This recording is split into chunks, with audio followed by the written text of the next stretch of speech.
The Jim twins.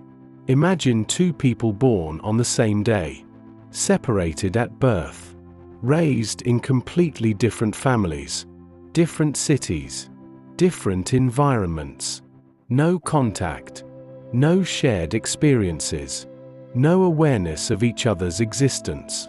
And yet, when they finally meet as adults, their lives seem to mirror each other in ways that feel almost impossible. This is the story of the Jim twins, a real case, studied by researchers, often cited as one of the most extraordinary examples of coincidence and human similarity ever documented. Both men were named James. That might not sound remarkable at first. It is a common name, but the coincidence becomes more striking when you realize that both adoptive families independently chose the same name. Neither family knew about the other child. There was no connection between them.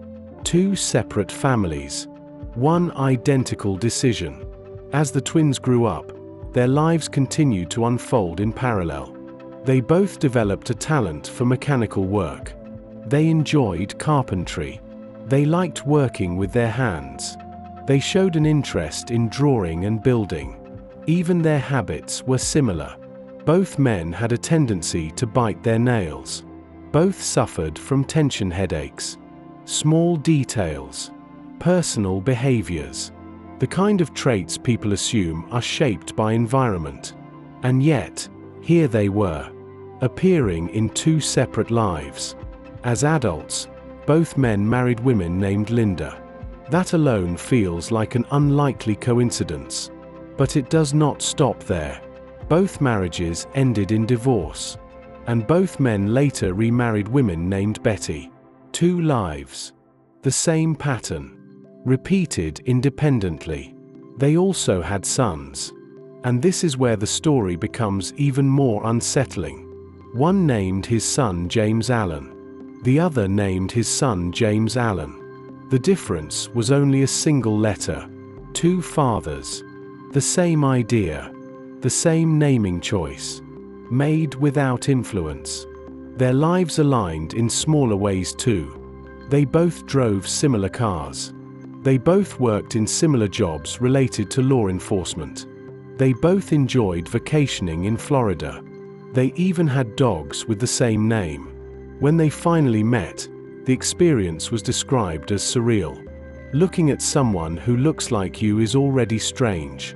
But discovering that their life reflects yours in so many unexpected ways creates something deeper.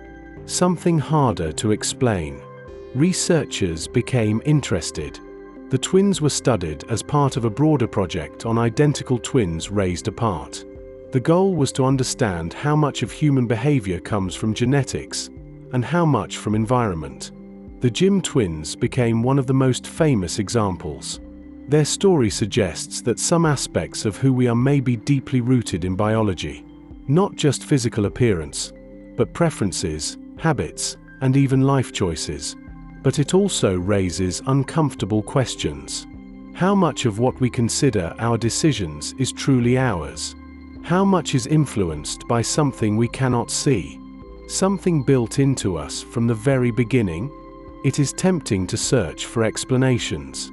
Shared genetics, similar brain structures, natural tendencies shaped by DNA. But even with these explanations, some details remain difficult to fully understand. Why the same names for their children? Why the same sequence of marriages? Why such precise overlaps in seemingly random aspects of life? The story sits at the edge of science and mystery. It does not break the laws of nature, but it challenges our sense of individuality. We like to believe our lives are unique, that our choices define us, that our experiences shape who we become. And yet, the Jim twins suggest that there may be invisible patterns guiding us, quiet influences that operate beneath our awareness. Their story does not prove destiny. It does not prove that everything is predetermined. But it invites us to consider that coincidence might not always be as random as it seems.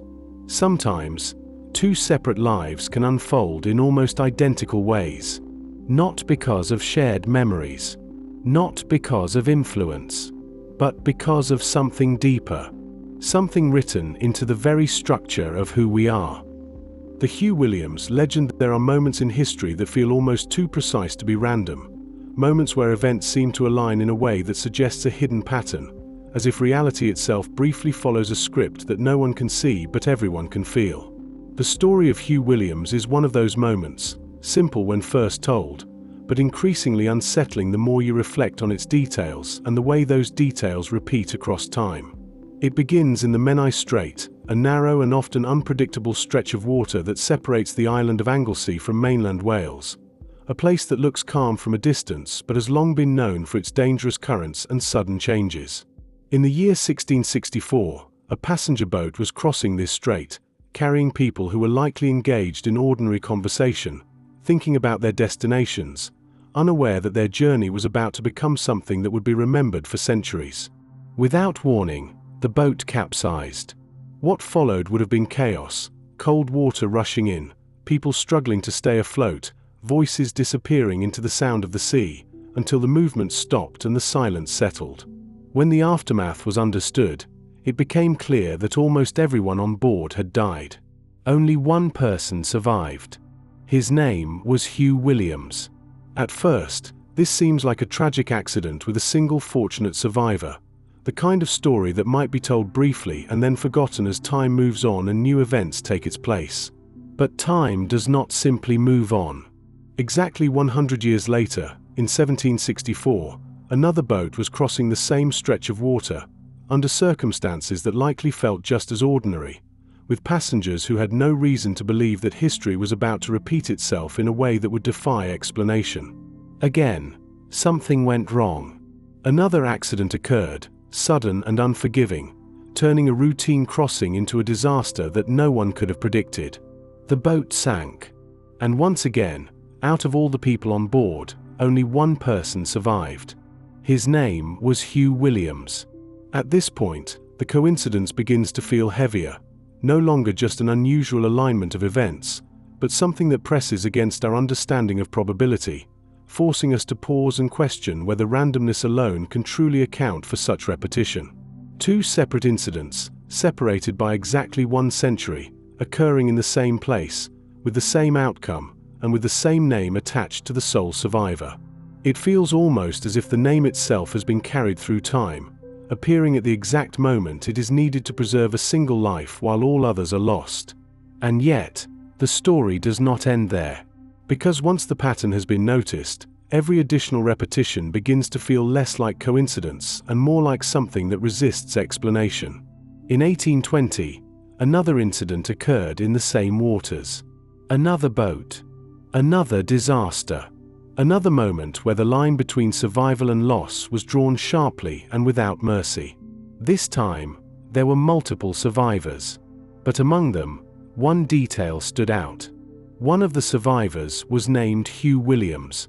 By now, the pattern has become difficult to dismiss, because even if the name Hugh Williams was relatively common in Wales, the repeated connection between that name and survival in the same location, across different incidents, begins to challenge the way we think about chance. It is easy to explain one coincidence. It is harder to explain two. By the third, the mind begins to search for meaning. We start to wonder whether we are seeing randomness, or whether we are simply not equipped to understand the deeper structure behind what we call coincidence. There is also something deeply human about the way we react to stories like this, because we are naturally drawn to patterns, even when those patterns may not actually exist in a meaningful way. We look for connections. We try to impose order on events that may be entirely chaotic. And yet, sometimes, the patterns seem to emerge on their own, without our help, presenting themselves in a way that feels almost intentional. The name Hugh Williams itself was not rare in Wales, which offers a possible explanation, because if many people share the same name, then the likelihood of that name appearing in multiple events increases. But this explanation, while logical, does not fully dissolve the unease created by the story. Because it is not just the repetition of the name that captures attention. It is the repetition of the outcome. The same place, the same type of event, the same pattern of near total loss. and the same name attached to survival. Even when logic provides a framework, the emotional response remains. We feel that something is off. That something is too aligned, too precise, too clean. This is where coincidence begins to move from mathematics into perception, because the way we experience coincidence is not purely rational. It is emotional. It is intuitive. It is tied to our sense of narrative. We expect randomness to be messy. We expect it to produce outcomes that feel scattered and unconnected. But when randomness produces something that looks structured, we begin to question whether it is truly random at all. The legend of Hugh Williams survives not because it proves anything definitive, but because it sits in that uncomfortable space between explanation and mystery. It cannot be fully dismissed, but it also cannot be fully understood. It forces us to confront the limits of our reasoning, and it reminds us that even in a world governed by probability, there are moments that feel as though they exist outside of it. Moments where repetition becomes story, where coincidence becomes legend, where a name, repeated across time, begins to feel like something more than just a name.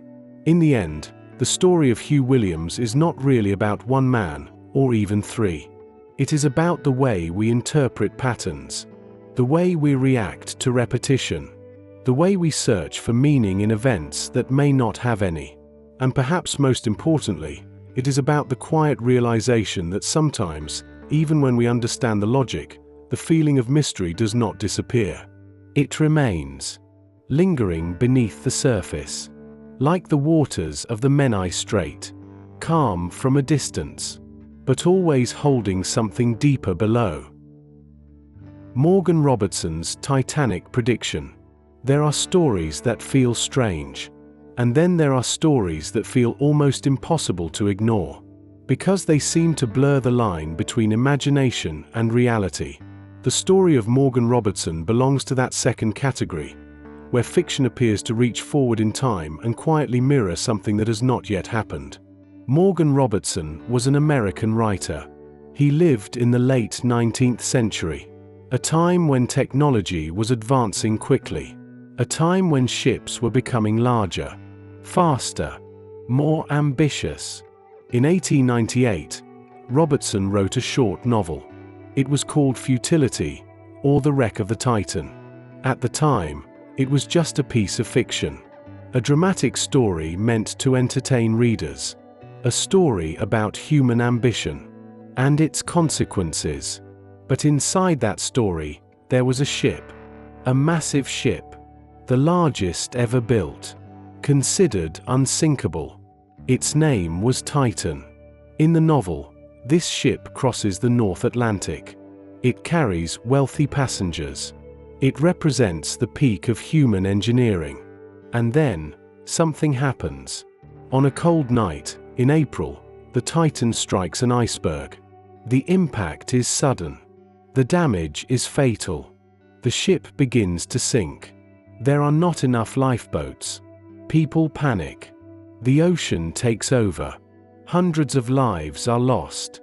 At first, this reads like a powerful piece of fiction, shaped by the imagination of a writer who understood the risks of overconfidence and the dangers of the sea. But then, 14 years later, something happened in the real world that made people return to that story with a different feeling. In 1912, the RMS Titanic set sail. It was, at the time, the largest ship ever built. A symbol of progress. A statement of human achievement. It was also widely described as unsinkable. The Titanic crossed the same ocean, carrying many wealthy passengers, representing the same idea of technological perfection. And then, on a cold night in April, the Titanic struck an iceberg. The damage was catastrophic. The ship began to sink. There were not enough lifeboats. People panicked, and more than 1,000 lives were lost. When people compared the real event with Robertson's fictional story, the similarities began to feel too precise, too aligned, too detailed to be easily dismissed. The names themselves were close. Titan, Titanic. Both ships were described as the largest of their time. Both were considered unsinkable. Both struck an iceberg in the North Atlantic. Both sank in April. Both lacked enough lifeboats. Even some of the technical details, such as the size of the ships and their speed, showed striking similarities. At this point, the story shifts from coincidence to something that feels almost unsettling. Because the question naturally arises: how could a writer describe an event so similar to a real disaster that had not yet occurred? One possible explanation is that Robertson was not predicting the future, but observing the present. He was writing at a time when ships were already becoming larger and more complex. He understood the direction in which technology was moving. He understood the risks that came with that ambition. He knew that if a ship was built too large, too fast, and with too much confidence, then the margin for error would become dangerously small. In this sense, his story was not a prophecy, but a warning, a logical extension of existing trends, a projection of what could happen if human confidence outpaced human caution. But even with this explanation, the emotional reaction to the coincidence remains. Because the alignment is not just conceptual, it is specific, it is detailed. It feels almost as if fiction and reality briefly overlapped. This is where the human mind begins to search for something more. We begin to wonder whether there are patterns we cannot see, whether creativity sometimes touches something deeper, whether imagination can, in rare moments, anticipate reality in ways that feel almost impossible. But there is another layer to this story, a quieter one, less dramatic, but perhaps more meaningful. The story of the Titan, and later the Titanic, is not only about coincidence. It is about human nature. It is about the tendency to believe that progress removes risk. That bigger means safer. That better technology means fewer dangers. Robertson's story captured that mindset before the disaster happened, and the Titanic confirmed it afterward. In both cases, the core idea is the same: confidence without caution, ambition without restraint, a belief that something built by human hands could overcome the forces of nature. And when that belief meets reality, the outcome is often the same. Not because of fate, not because of prophecy, but because the underlying conditions were always there, waiting. It is also important to understand how memory shapes the way we perceive coincidence. After the Titanic sank, people looked back at Robertson's novel and focused on the similarities. But they may have overlooked the differences. Because the human mind tends to highlight connections, to emphasize patterns, to build a narrative that feels meaningful, even when that meaning may be constructed after the fact. This does not make the coincidence less interesting, but it does remind us that our perception plays a role in how we interpret it. We are not just observers of coincidence. We are participants in it. We shape it through attention, through memory, through storytelling. And yet, even with all these explanations, the story of Morgan Robertson and the Titanic continues to feel unusual. Because it sits at the intersection of logic and mystery. It can be explained, but it still surprises. It can be understood, but it still fascinates. And perhaps that is the reason it has endured. Not because it proves anything extraordinary, but because it reminds us of something simple: that the future is often built from the patterns of the present. That imagination is not separate from reality, but deeply connected to it. And that sometimes, when we look closely enough, we find that what feels like coincidence may simply be the natural outcome of forces that were already in motion. Quietly, long before anyone noticed. King Umberto I and his double. There are stories that feel impossible the moment you hear them, not because they are dramatic or exaggerated, but because they seem to mirror themselves too perfectly, as if reality has briefly folded in on itself and produced two versions of the same life. The story of Umberto I of Italy is one of those stories. a quiet encounter that becomes unsettling the more you examine the details, because it is not just about coincidence, but about identity, reflection, and the strange possibility that two lives can align in ways that feel almost scripted. It takes place in the year 1900, in the city of Monza, where the king was visiting as part of his official duties, moving through a world defined by ceremony, structure, and distance from ordinary life, where every moment was planned and every interaction carefully managed. On one particular evening, the king decided to dine at a local restaurant. This decision, simple on the surface, would lead to one of the most unusual encounters ever recorded. The restaurant was owned by a man who, at first glance, seemed ordinary, someone who had built a life through work and routine, far removed from the world of royalty and power. But as soon as the king saw him, something felt strange. The man looked exactly like him. Not just similar, not just vaguely familiar, but strikingly identical.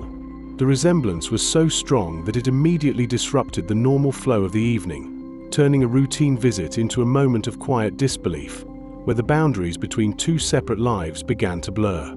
Curiosity took over. The king called the man over. He wanted to understand what he was seeing. As they began to speak, the coincidence deepened in a way that made the situation increasingly difficult to dismiss as chance. They shared the same face. But that was only the beginning. They discovered that they had been born on the same day. March 14th, 1844. Two men. Same appearance. Same date of birth. Already, this would be enough to create a story that feels improbable. But the alignment continued. They were both born in the same town. This detail shifted the coincidence from unlikely to deeply unsettling, because it suggested not just similarity, but a shared origin that had somehow split into two separate lives. The king, raised in royalty, had followed a path of power and responsibility. The restaurant owner, living a quiet life, had followed a completely different trajectory. And yet, their lives seemed to echo each other in ways that defied explanation. They continued to talk. And with each new detail, the sense of coincidence became heavier. Both men were married to women with the same name. Both had sons with the same name. Even their careers, though different in status, seemed to mirror each other in structure. The restaurant owner had opened his establishment on the same day that the king had been crowned. Two lives. Different paths.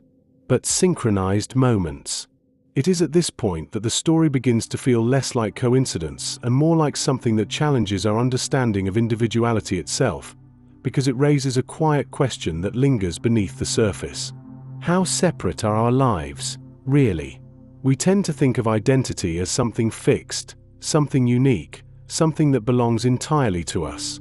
But here, in this small restaurant, two versions of the same man seem to exist at the same time, sharing not just a face, but a sequence of life events that align with almost impossible precision. The king, fascinated and perhaps slightly unsettled, decided that he wanted to honor this strange connection.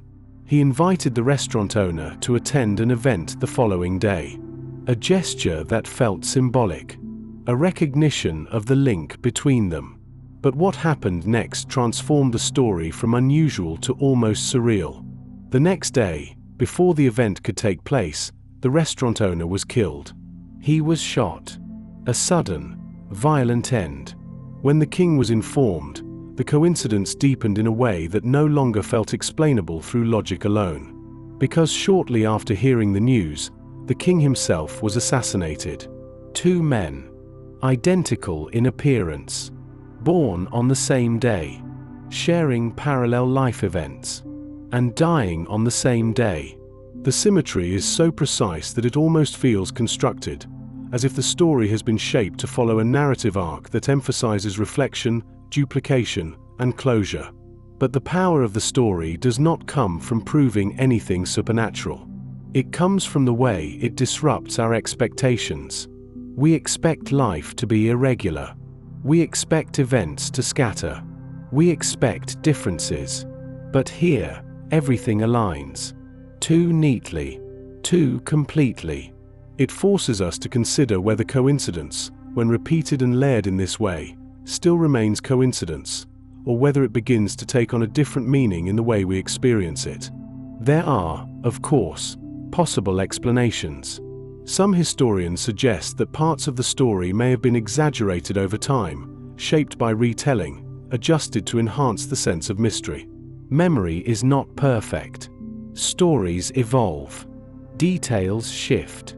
And yet, even when we allow for that, the core of the story remains powerful. Because it touches something deeper than factual precision. It touches the human need to understand patterns, to make sense of repetition, to find meaning in alignment. We are drawn to stories like this because they suggest that life may not be entirely random, that there may be hidden structures, hidden symmetries, hidden connections that we do not fully see. And even if those structures are not real in a physical sense, they are real in the way they affect us. They create a feeling, a pause, a moment where we step back and reconsider what we think we know about chance and identity. The story of King Umberto I and his double is not just about two men who look the same. It is about the idea that lives can mirror each other, that events can align, that coincidence can feel like design. And in that feeling, there is both fascination and discomfort. Because if two lives can align so closely, it raises a question that lingers quietly. How unique are we, really? Or are we, in ways we do not fully understand, part of patterns that repeat beyond our awareness? In the end, the story does not give answers. It gives a reflection. Two faces. One life mirrored. And a moment in time where coincidence feels almost like destiny. Edgar Allan Poe's Richard Parker. There are coincidences that feel surprising, and then there are coincidences that feel almost impossible to accept, because they seem to cross a line between imagination and reality in a way that challenges the boundary between fiction and truth. This story begins with a writer, a man known for exploring the darker edges of the human mind, a man who understood fear, isolation, and the fragile limits of reason. His name was Edgar Allan Poe. In 1838, Poe published a novel titled The Narrative of Arthur Gordon Pym of Nantucket, a strange and unsettling story about a sea voyage that slowly descends into chaos, survival, and ultimately something far more disturbing. At one point in the novel, the ship is wrecked. The survivors are left stranded at sea. No food, no water, no hope. Days pass. Hunger grows. Desperation takes over. And eventually, the survivors make a decision that is almost unthinkable, yet has appeared in real accounts of extreme survival situations. They decide to sacrifice one of their own, a young cabin boy. His name in the story is Richard Parker. He is killed, and then he is eaten. It is a moment written to shock the reader, to push them into a space where morality collapses under the weight of survival, where the line between human and instinct begins to blur. At the time, it was fiction, a dark invention of Poe's imagination, a disturbing but entirely imagined scenario. And for decades, it remained just that, a fictional detail in a strange and haunting novel. But then, many years later, something happened. Something that would transform this piece of fiction into one of the most famous coincidences ever recorded. In 1884, nearly half a century after Poe's novel was published, a real ship was lost at sea. The yacht was called the Mignonette. It was a small vessel, traveling from England toward Australia. On board were 4 men. Their journey, like so many others, began as something ordinary. But it did not remain that way. A storm struck. The yacht was destroyed. The men were left adrift in a lifeboat, far from land, with almost no supplies. At first, they tried to survive. They rationed what little they had. They waited. They hoped. But hope fades quickly at sea when there is no sign of rescue. Days turned into weeks. The sun burned above them. The water stretched endlessly in every direction. Hunger became unbearable. Thirst even worse. Eventually, They reached a point where survival itself demanded a choice that no one ever wants to face. They decided that one of them would have to die so that the others might live. The one they chose was the youngest among them, a cabin boy. His name was Richard Parker. The similarity is almost impossible to ignore. A fictional story written decades earlier, describing a shipwreck, a group of starving survivors, and the killing and eating of a cabin boy named Richard Parker. And then, in reality, the same sequence of events unfolds. A shipwreck, starving survivors, a cabin boy, the same name, Richard Parker. The boy was killed, and he was eaten. The survivors were eventually rescued, but what they had done could not remain hidden. Their actions led to one of the most famous legal cases in maritime history, known as a v. Dudley and Stevens, which examined whether necessity could justify taking a life. The court ultimately decided that it could not. The men were found guilty. But the deeper question remained. How could such a precise detail, created in fiction decades earlier, appear again in reality? It is one thing for stories to resemble real events in a general way. Shipwrecks happen. Survival struggles happen. Extreme decisions happen. But the repetition of a specific name, in the same context, in such a similar sequence of events, creates a level of coincidence that feels almost unreal. Some might argue that it is simply chance. That Richard Parker was not an uncommon name. That with enough time, coincidences like this are bound to occur.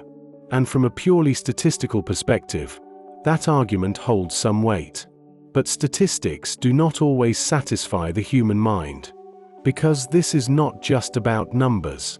It is about narrative. It is about the way events align in a way that feels almost like a reflection, as if reality briefly echoes something that was once imagined. It raises questions about the relationship between fiction and reality, about whether stories are merely inventions, or whether they sometimes capture patterns that later unfold in the real world. It also reveals something about human nature, because when faced with extreme conditions, the choices made by the characters in Poe's story and the men on the mignonette were the same. The same logic. The same desperation. The same crossing of a moral boundary. This suggests that while the coincidence of the name is striking, the underlying behavior may not be. It may be that Poe, in his understanding of the human mind, imagined a scenario that was not only possible, but inevitable under certain conditions. And when those conditions appeared in reality, the same choices followed. Still, the name remains. Richard Parker. A detail too precise to ignore. A coincidence that continues to be discussed, debated, and remembered. Because it sits at the intersection of imagination and reality. It forces us to consider whether fiction sometimes does more than entertain. Whether it can, in rare moments, anticipate reality in ways that feel almost prophetic. Or whether this is simply a reminder that in a vast and complex world, even the most unlikely alignments can occur. In the end, the story of Richard Parker is not just about a name. It is about the uneasy feeling that comes when reality mirrors fiction too closely. It is about the moment when something imagined appears to step into the real world, carrying with it all the discomfort and mystery that fiction was meant to contain. And it is about the realization that sometimes, the line between what we create and what we experience is not as clear as we would like to believe. The sandwich that started First World War. History often feels large, complex, and inevitable, as if major events unfold because of powerful forces that build over time, creating outcomes that no single moment could change. But sometimes, when you look closely, everything seems to turn on something incredibly small. A missed step, a wrong turn, a moment of hunger. The beginning of the First World War is usually explained through alliances, political tension, and rising nationalism, all of which are true. But behind those large forces, there is a smaller story, a quieter one, that feels almost impossible in its simplicity. It begins on June 28, 1914, in the city of Sarajevo. Archduke Franz Ferdinand of Austria was visiting the city with his wife, Sophie, a trip that had political importance but also carried risk, because tensions in the region were already high, and nationalist groups were actively seeking an opportunity to strike. A group of young conspirators had positioned themselves along the route that the Archduke's car would take, each one ready, each one waiting for the moment to act. The plan was straightforward in theory, but in reality, it quickly began to fall apart. The first attacker lost his nerve. Another failed to act. Then one of them, named Nedeljko Kabrinovich, threw a bomb at the Archduke's car. But even this attempt did not go as planned. The bomb bounced off the folded roof of the car and exploded under the vehicle behind them, injuring several people but leaving the Archduke and his wife unharmed. In the chaos that followed, Kabrinovich swallowed poison and jumped into the river in an attempt to end his life and escape capture. The poison did not work. The river was shallow. He was arrested. The assassination had failed. At this point, it would have been reasonable to assume that the danger had passed, that the Archduke would leave the city, and that the conspirators' opportunity was gone. But history does not always follow reasonable expectations. After the failed attempt, Franz Ferdinand insisted on continuing his visit, including a stop at the hospital to see those who had been injured in the bombing. A new route was decided, one that was meant to avoid the city center and reduce further risk.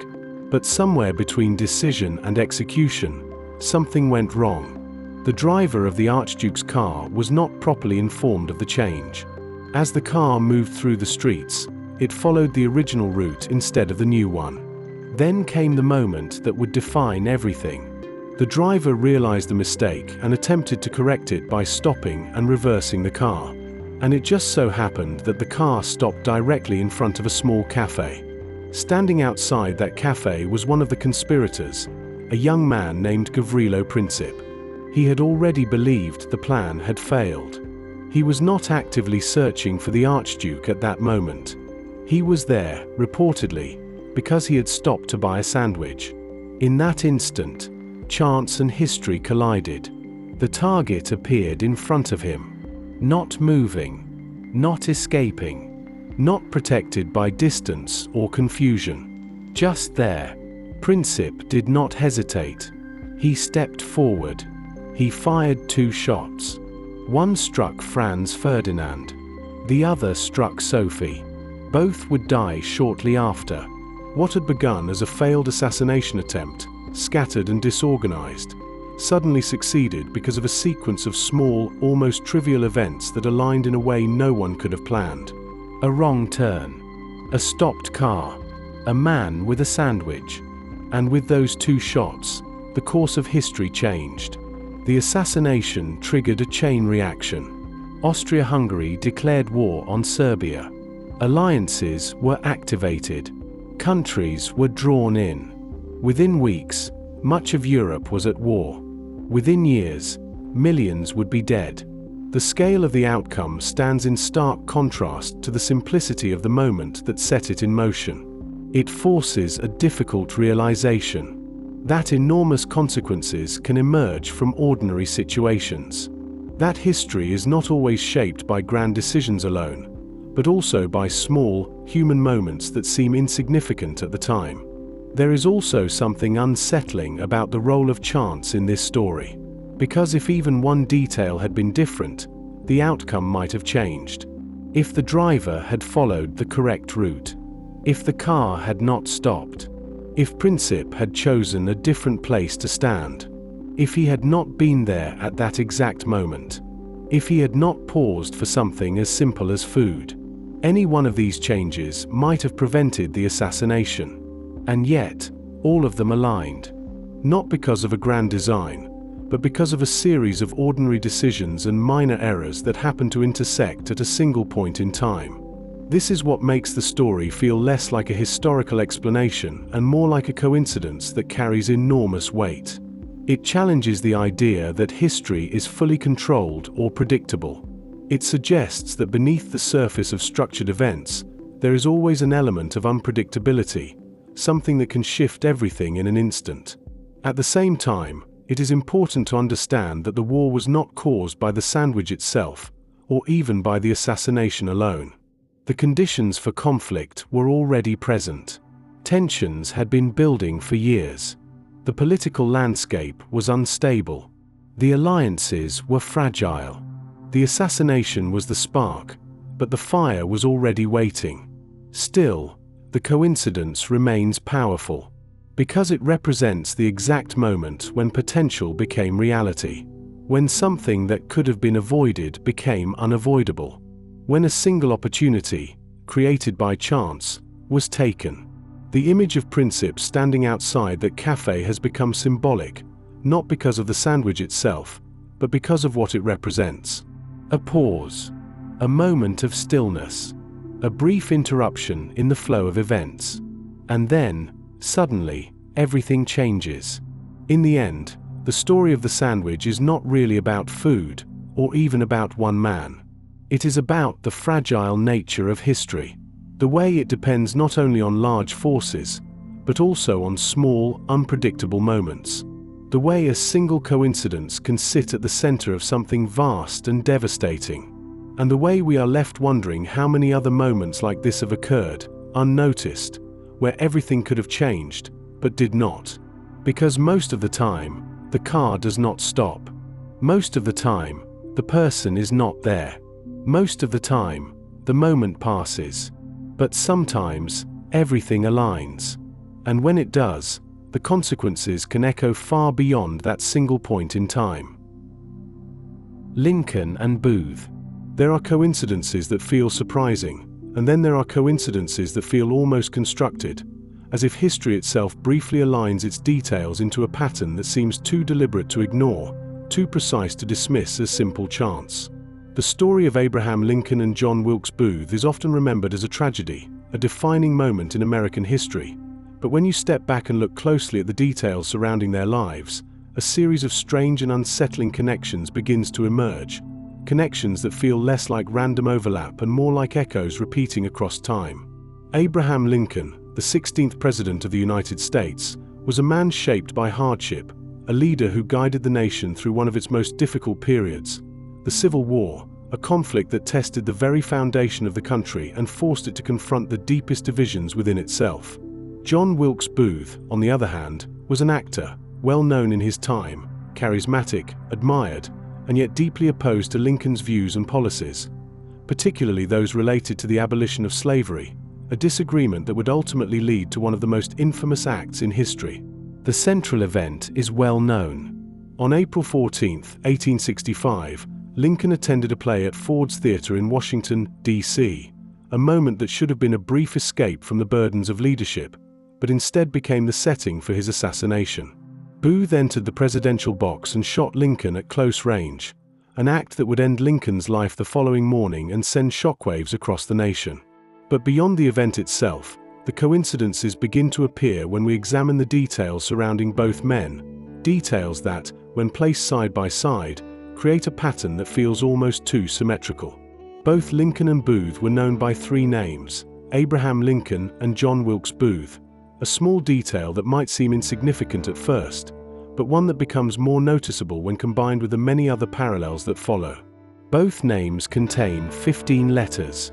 It is a curious symmetry, simple but precise, the kind of detail that might be dismissed if it stood alone, but gains weight as more connections are revealed.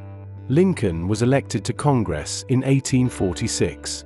Booth was born in 1838, meaning that by the time Lincoln entered national politics, Booth was still a child, yet their lives were already moving along paths that would eventually intersect in a way neither could have imagined. Lincoln was elected president in 1860. Booth's actions would come just 5 years later, in 1865, placing both men at the center of the same historical moment, but on opposite sides of its outcome. There is also a strange reversal in their movements. Lincoln was shot in a theater. Booth fled and was later found in a warehouse. The words themselves create a mirrored relationship, theater and warehouse, as if the setting of the act and the setting of the consequence are connected by more than just circumstance. It is the kind of linguistic coincidence that feels almost symbolic, even if it is entirely accidental.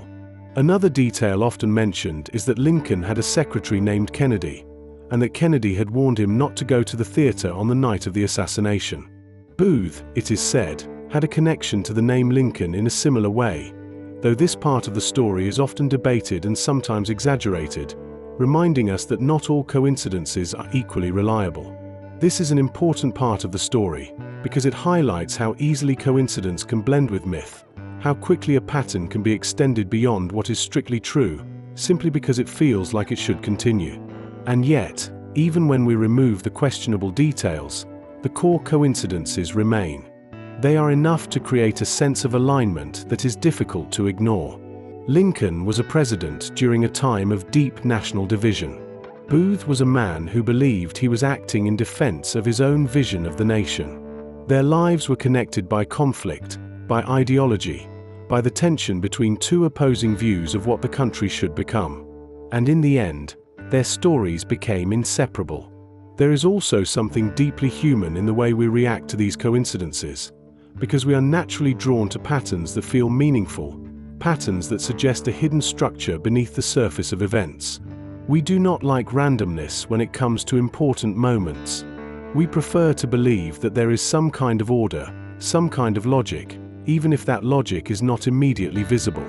The story of Lincoln and Booth feeds into that desire, because it presents us with a series of details that seem to fit together too neatly, too cleanly, creating the impression that there is more to the story than just the events themselves. But at the same time, it is important to recognize that many of these coincidences are the result of selective attention, the tendency to focus on the details that align while ignoring the countless details that do not. History is filled with names, dates, and events, and when we look closely enough, we can often find patterns that appear significant, even if they are not. This does not make the coincidences meaningless, but it does remind us that our perception plays a role in how those coincidences are interpreted. What we see is not just the pattern itself, but the meaning we assign to it. The assassination of Lincoln was a real event, with real consequences, a moment that changed the course of history. The coincidences surrounding it do not change that reality, but they do add a layer of complexity, a sense of mystery that continues to capture attention long after the event itself has passed. They invite us to look closer, to question, to wonder whether what we are seeing is truly random, or whether it only appears that way because we do not yet understand the deeper structure behind it. In the end, the story of Lincoln and Booth is not just about a president and his assassin. It is about the way we connect details, the way we build narratives, the way we search for meaning in the spaces between events. It reminds us that history is not just a sequence of facts, but a collection of stories, shaped by the way we choose to see them, shaped by the patterns we notice, and shaped by the questions we continue to ask. And perhaps that is the most powerful coincidence of all. Not the alignment of names or dates, but the way those alignments continue to resonate, long after the moment has passed. Anthony Hopkins and the girl from Petrovka. There are coincidences that feel like numbers aligning on a page, and then there are coincidences that feel personal, as if the world briefly bends to connect one individual to a moment they were meant to experience. The story of Anthony Hopkins and the girl from Petrovka belongs to the second kind, because it does not involve disasters or repeated names across centuries, but instead a quiet and almost impossible meeting between a man, a book, and timing that seems too precise to ignore. At the time, Anthony Hopkins was not yet the globally recognized figure he would later become, known for powerful performances and an intense screen presence, but rather an actor preparing for a role, doing what actors always do when they want to understand a character deeply. He had been cast in a film adaptation of a novel titled The Girl from Petrovka, written by George Pfeiffer, a story rooted in Cold War tensions and human relationships shaped by political pressure and personal choices. To prepare for the role, Hopkins wanted to read the book. This seems like the most ordinary step imaginable. An actor, a script, a source material. But sometimes, the ordinary becomes the stage for something far less predictable. Hopkins went looking for the book in London. He checked bookstores. He searched in places where such a novel would normally be found. But he could not find a copy anywhere. This small failure, something most people would quickly forget, became the beginning of the coincidence. Because instead of finding the book through normal means, something else happened. One day, while sitting on the London Underground, Hopkins noticed a book left behind on a seat. Abandoned. Forgotten by someone else. He picked it up. And when he looked at it, he realized that it was the very book he had been searching for.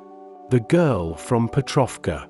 Already, the moment feels unusual, because the odds of finding a specific book, left behind by chance, exactly when you need it, are not high.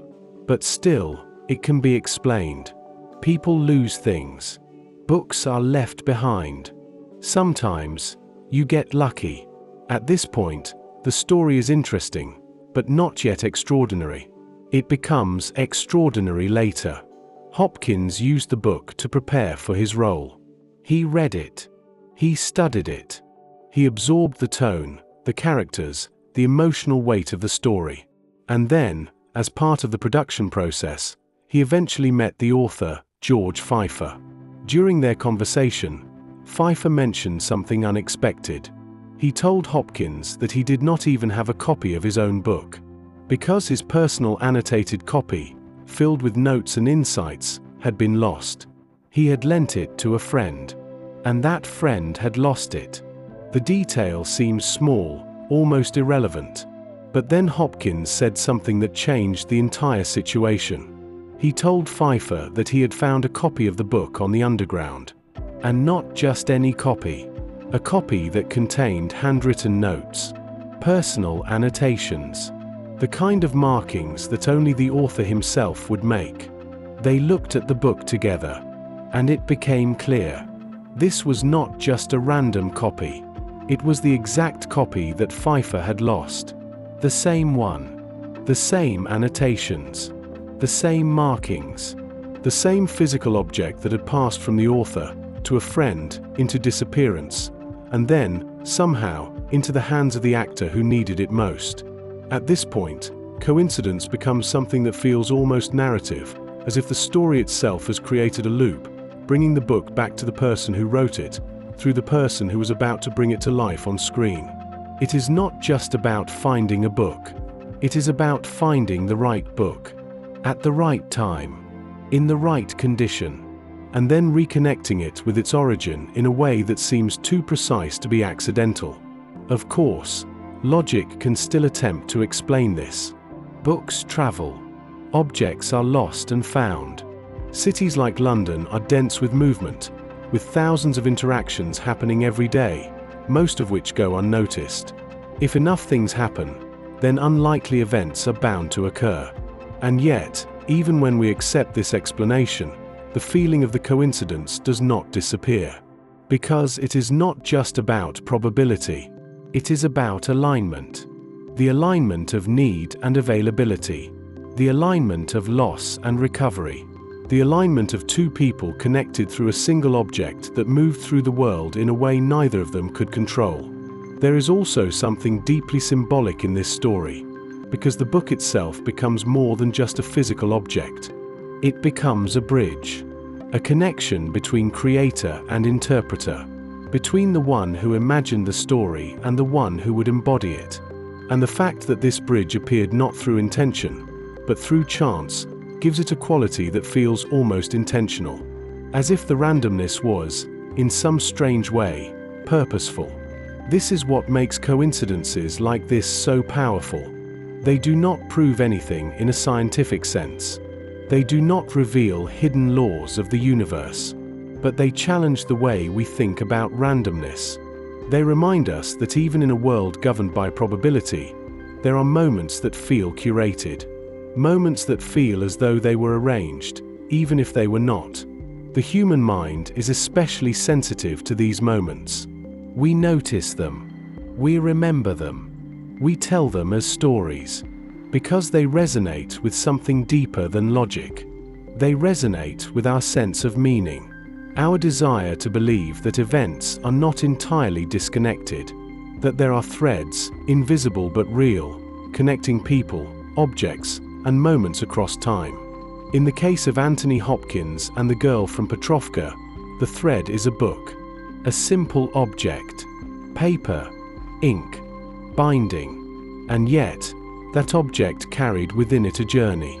From the author's hands, to a friend, into loss, into the anonymous flow of a city, onto a subway seat, into the hands of an actor, and finally, back to the author again. A complete circle. A loop that closes in a way that feels almost too clean, too perfect, too exact.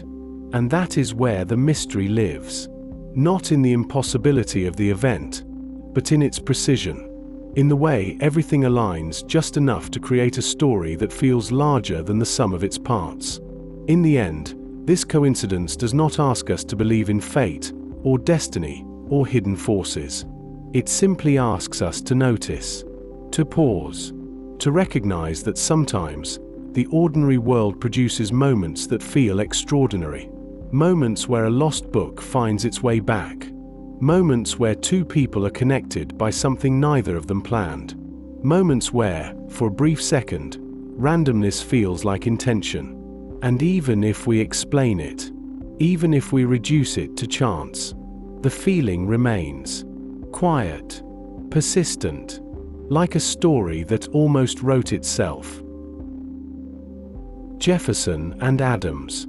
There are friendships that define an era, and then there are friendships that seem to outlive time itself, stretching across decades of conflict, reconciliation, and shared destiny, until they end in a way that feels almost impossible to accept as coincidence. The story of Thomas Jefferson and John Adams is one of those rare stories, a connection between two men who helped shape the birth of a nation, and whose lives became intertwined in ways that feel both deeply human and strangely symbolic. In the late 18th century, the American colonies were on the edge of transformation, caught between loyalty to the British Crown and a growing desire for independence. And it was in this moment of tension that Jefferson and Adams first emerged as central figures. They were very different men. Adams was direct, forceful, and often blunt, a man who spoke his mind without hesitation and who carried a strong sense of duty and conviction. Jefferson, on the other hand, was more reserved, thoughtful, and philosophical, a man who preferred reflection to confrontation and who expressed his ideas with careful precision. And yet, despite these differences, they found common ground in something far greater than personality. They both believed in the idea of independence. They both believed that a new nation could be built on principles of liberty and self-governance. And together, they contributed to one of the most important documents in history. In 1776, as the American colonies prepared to declare independence, Jefferson was chosen to draft the Declaration of Independence, while Adams played a crucial role in advocating for its adoption, using his voice and influence to push the cause forward. The document would go on to define the identity of a nation, but at the time, it was simply a bold and risky statement, one that placed both men in a position of great responsibility and danger. Their partnership during this period was strong, built on mutual respect and a shared vision, and for a time, it seemed as though their bond would continue without interruption. But history rarely allows such simplicity. As the years passed and the new nation began to take shape, political divisions emerged, and those divisions began to pull Jefferson and Adams apart. They found themselves on opposite sides of growing ideological debates, particularly during the formation of political parties, with Adams aligning more closely with the Federalists and Jefferson with the Democratic Republicans. What had once been a partnership gradually turned into rivalry. Disagreements became sharper, trust became more fragile, and eventually, their relationship broke down into silence. For years, they did not speak. Two men who had once stood side by side in one of the most defining moments of history were now separated not just by distance, but by belief and pride. It is in this silence that the human side of the story becomes most visible, because it reflects something universal, the way even the strongest connections can be strained by differences, and the way time can both divide and heal. After many years, something changed. In 1812, long after their political careers had ended, Jefferson and Adams began writing to each other again. The letters started cautiously, but over time, they became deeper, more personal, more reflective. What emerged was not just a renewal of friendship, but a kind of reconciliation that allowed both men to look back on their lives with honesty and understanding. They spoke about politics, but also about aging, about legacy, about the meaning of the events they had lived through. They shared thoughts about the future of the nation they had helped create, and about the passage of time that was slowly carrying them toward the end of their lives. These letters continued for years. Dozens of exchanges. A quiet conversation unfolding across distance. A conversation that would last until the very end. And then comes the moment that transforms this story into something that feels almost beyond coincidence. Both Jefferson and Adams died on the same day, July 4, 1826, exactly 50 years after the signing of the Declaration of Independence. The same document that had first united them. The same event that had defined their place in history. It is difficult to fully absorb the weight of that alignment. Two men, once friends, then rivals, then friends again, both reaching the end of their lives on the exact anniversary of the moment that had connected them from the beginning. And not just any anniversary. The 50th. A number that carries its own symbolic significance, representing a full cycle, a completion. There is something deeply poetic about it. Almost too poetic. Almost as if their lives had been shaped around that single date, as if everything had been moving toward that shared ending.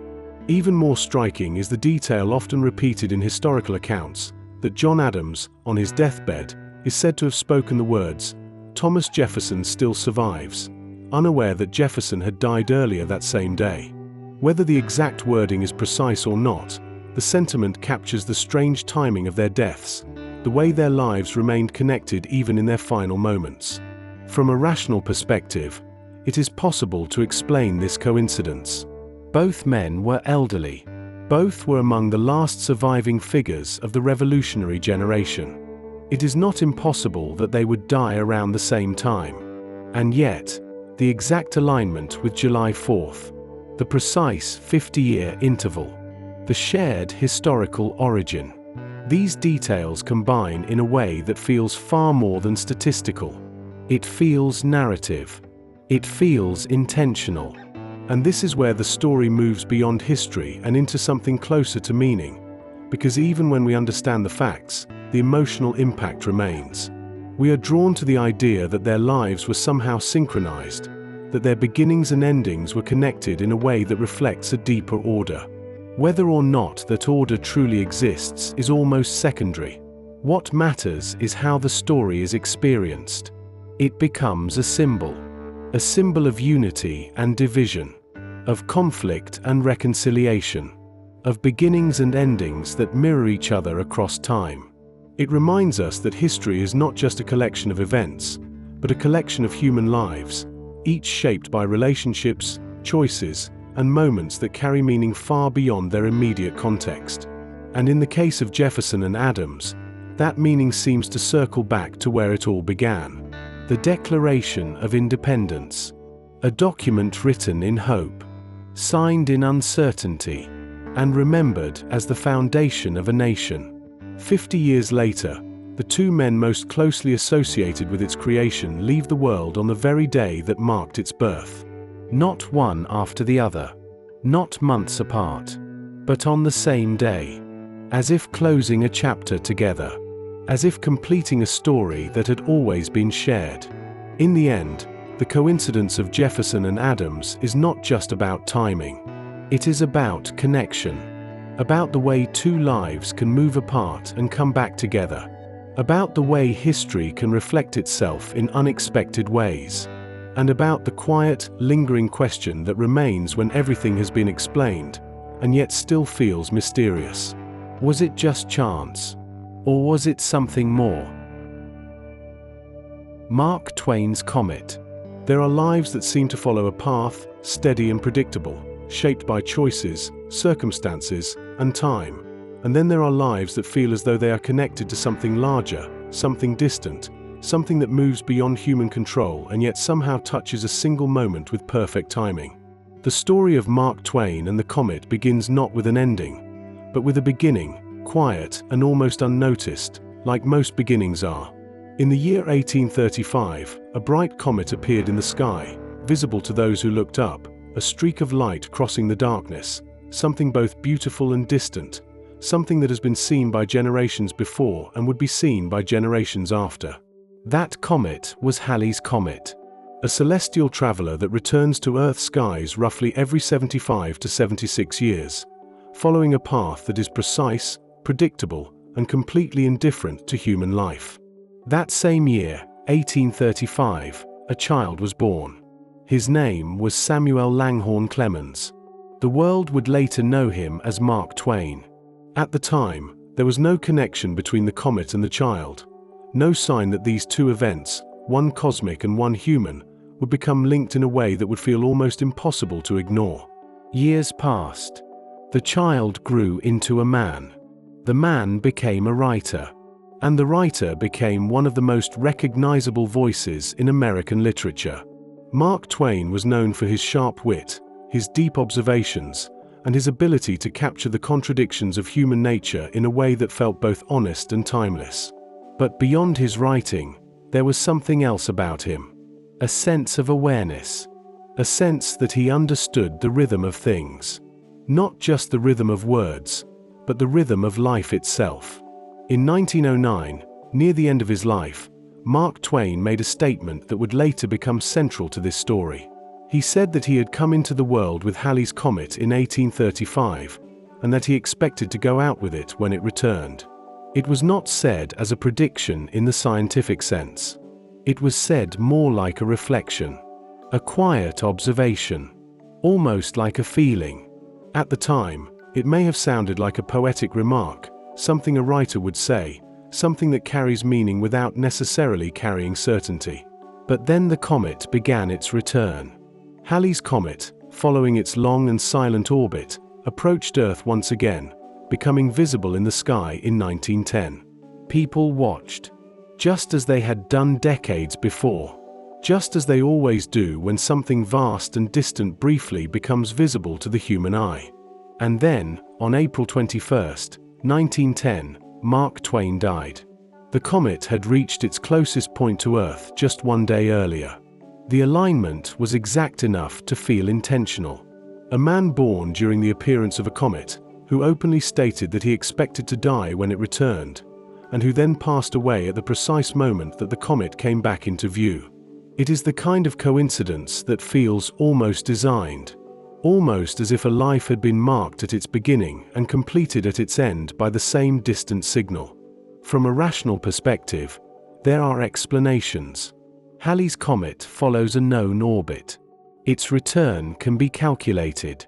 Human lives, on the other hand, are unpredictable, but they do exist within a limited span of time. It is possible, statistically, for someone to be born during one appearance of the comet and die during the next. And yet, the detail that continues to draw attention is not just the timing. It is the awareness. Mark Twain did not simply happen to be born and die during these events. He recognized the connection. He spoke about it. He expressed an expectation that his life would follow that pattern. And then it did. This is where coincidence begins to feel different, because it is no longer just about events aligning. It is about a person perceiving that alignment before it is completed. It creates a sense of narrative, a sense that the beginning and the end are connected by more than just time. It invites the idea that life can sometimes mirror larger cycles, even if those cycles exist far beyond our understanding. There is also something deeply symbolic about the connection between a human life and a comet. A comet appears suddenly. It shines brightly. It captures attention, and then it disappears again into the darkness, only to return after a long absence. Mark Twain's life followed a similar pattern in a different way. He emerged into the world, gained recognition, left a lasting impression, and then, at the moment when the same celestial body returned, his presence disappeared. The parallel is not perfect, but it is close enough to feel meaningful. This is why the story endures. Not because it proves that there is a hidden force linking human life to cosmic events, but because it creates a moment where the boundaries between chance, perception, and meaning become blurred. We are left with a question. Did Mark Twain simply observe a coincidence and express it in a way that later appeared prophetic? Or did his awareness of the pattern give the coincidence a deeper significance? It is also possible that the meaning exists entirely in the way we interpret the story. Humans are natural storytellers. We look for beginnings and endings. We look for symmetry. We look for moments that feel complete. And when we find them, we give them weight. We remember them. We pass them on. The story of Mark Twain and Halley's Comet is one of those moments. A life framed by two appearances of the same celestial object. A statement made before the final event. And an ending that aligns almost perfectly with that statement. It is simple. And yet it stays with you. Because it suggests that even in a universe governed by vast distances and precise movements, there are moments where something aligns just closely enough to feel personal. Just closely enough to feel intentional. Even if it is not. In the end, the coincidence does not demand belief. It does not require explanation. It simply exists.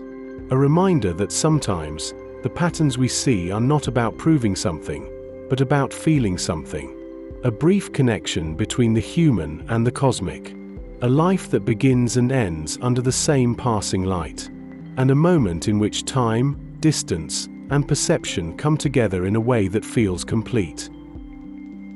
Stanislav Petrov's decision. There are moments in history where everything depends on a single human being.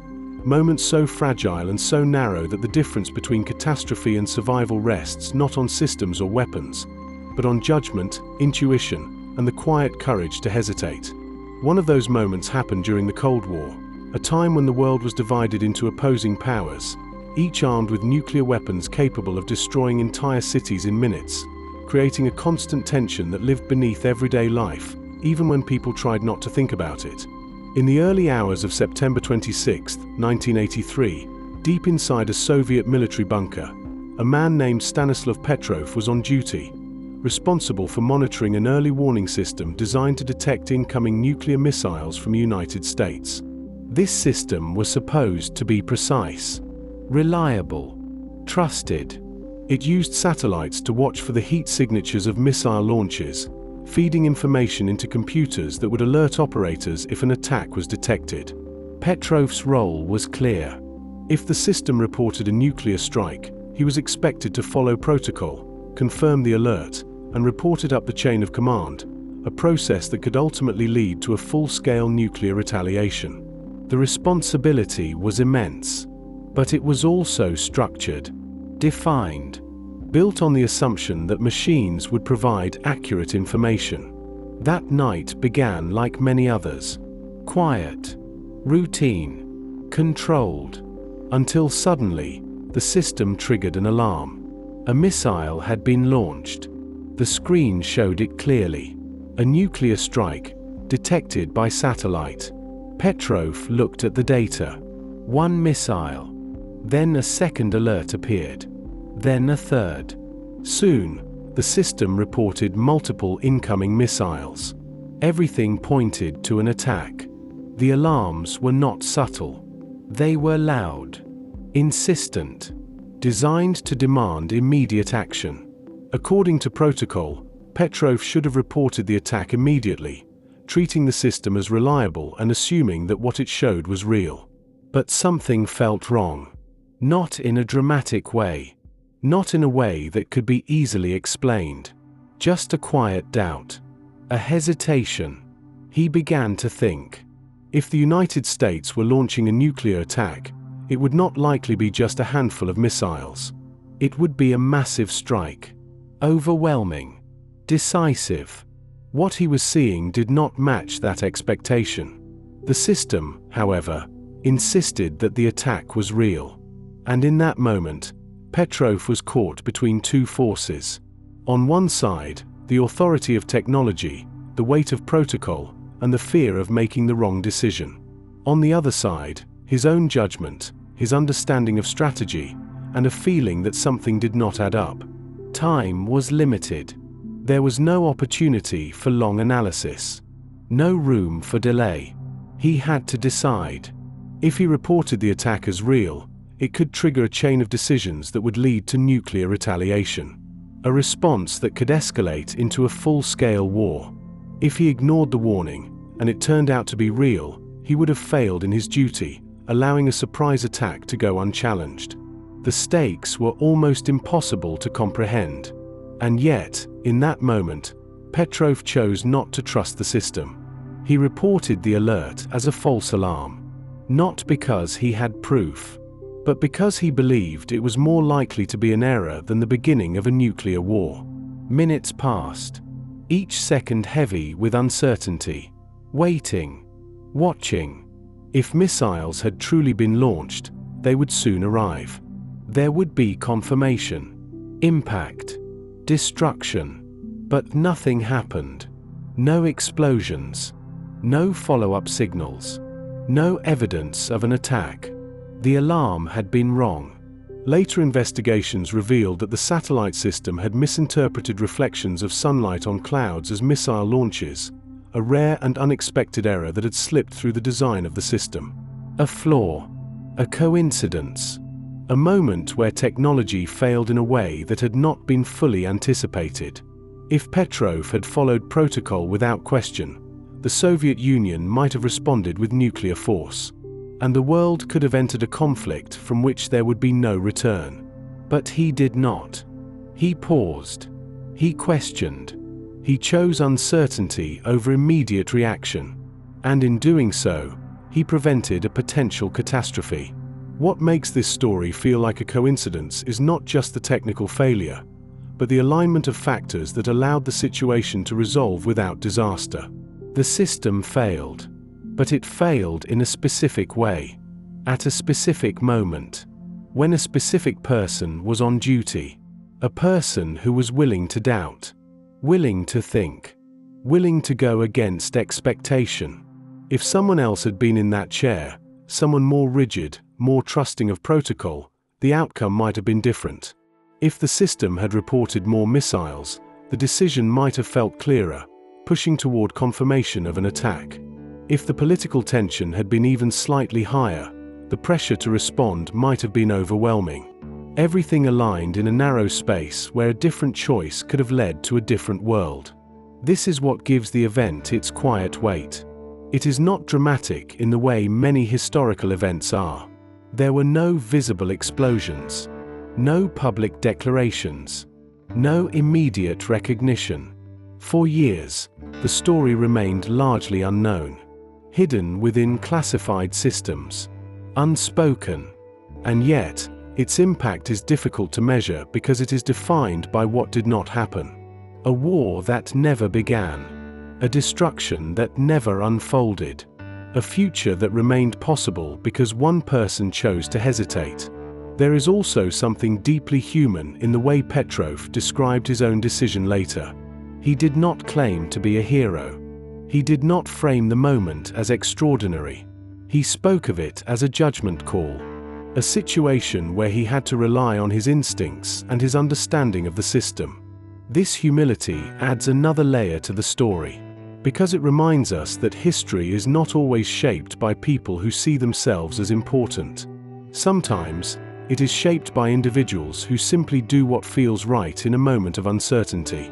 The coincidence, then, is not just in the failure of the system. It is in the presence of a person who could recognize that failure, who could resist the pressure to act immediately, who could accept the risk of being wrong, and choose it anyway.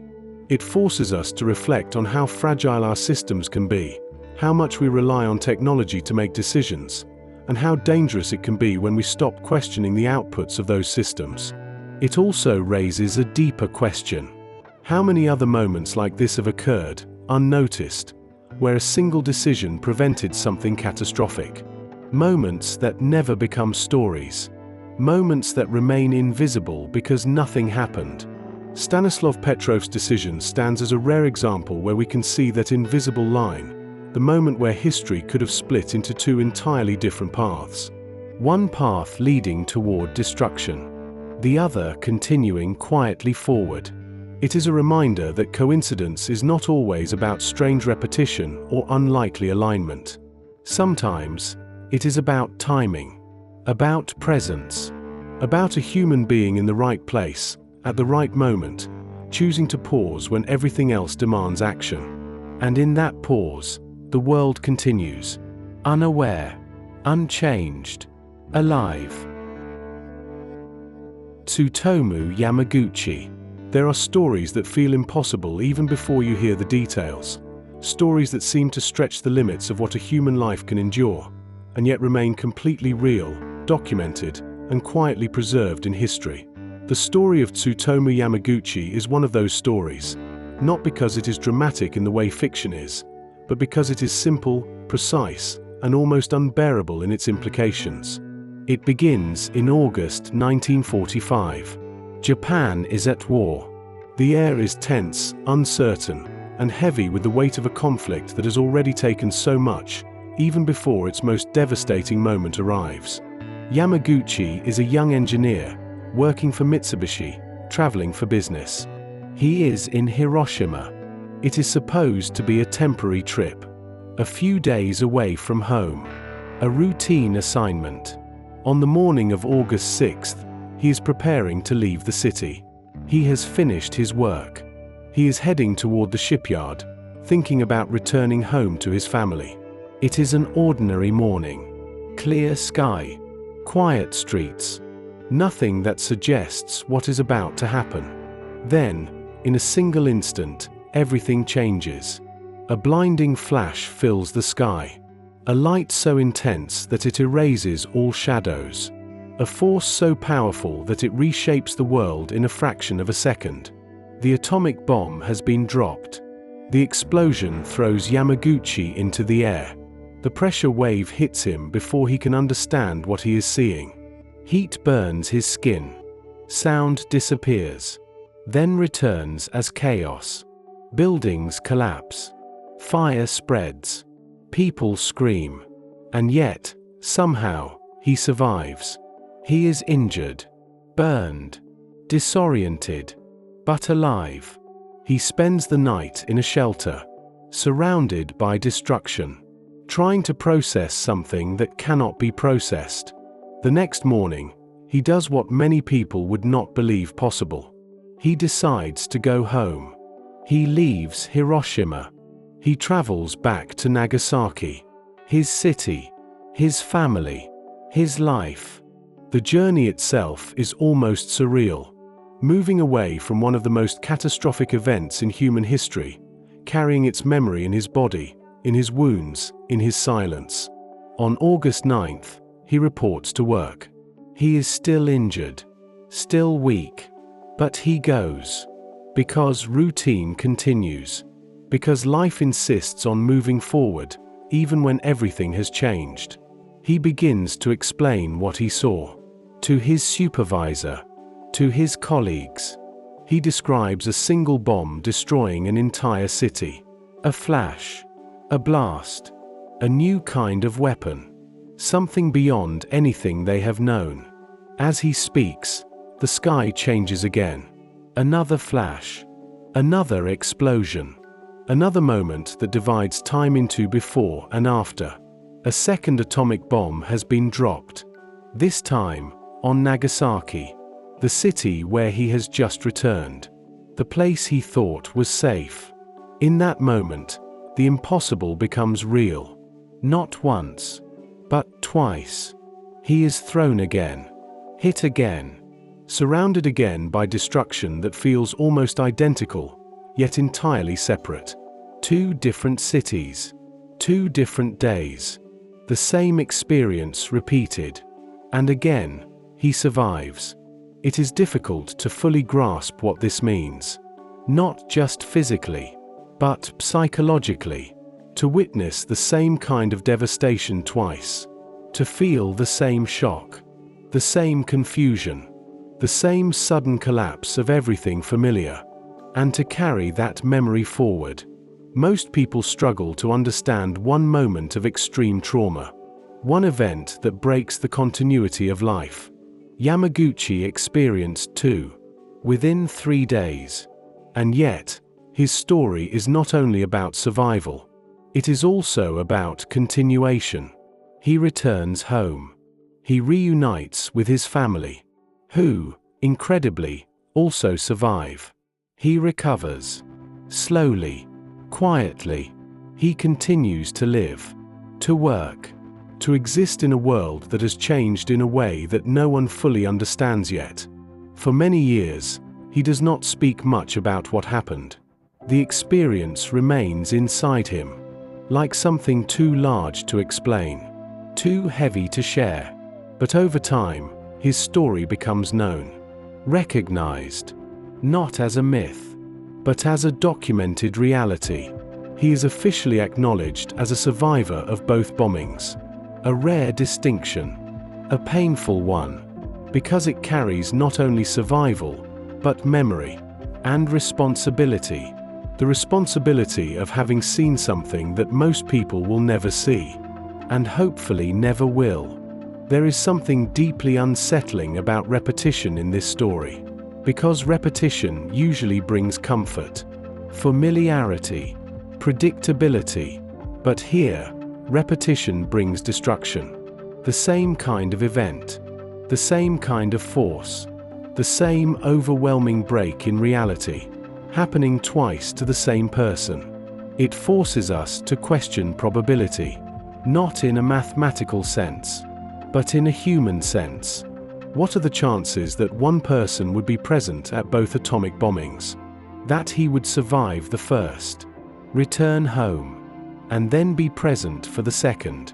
The mind searches for explanations. It considers numbers, distances, timelines. But none of these fully capture the feeling of the story, because the feeling is not about numbers. It is about proximity, to history, to destruction, to something that changes the course of the world.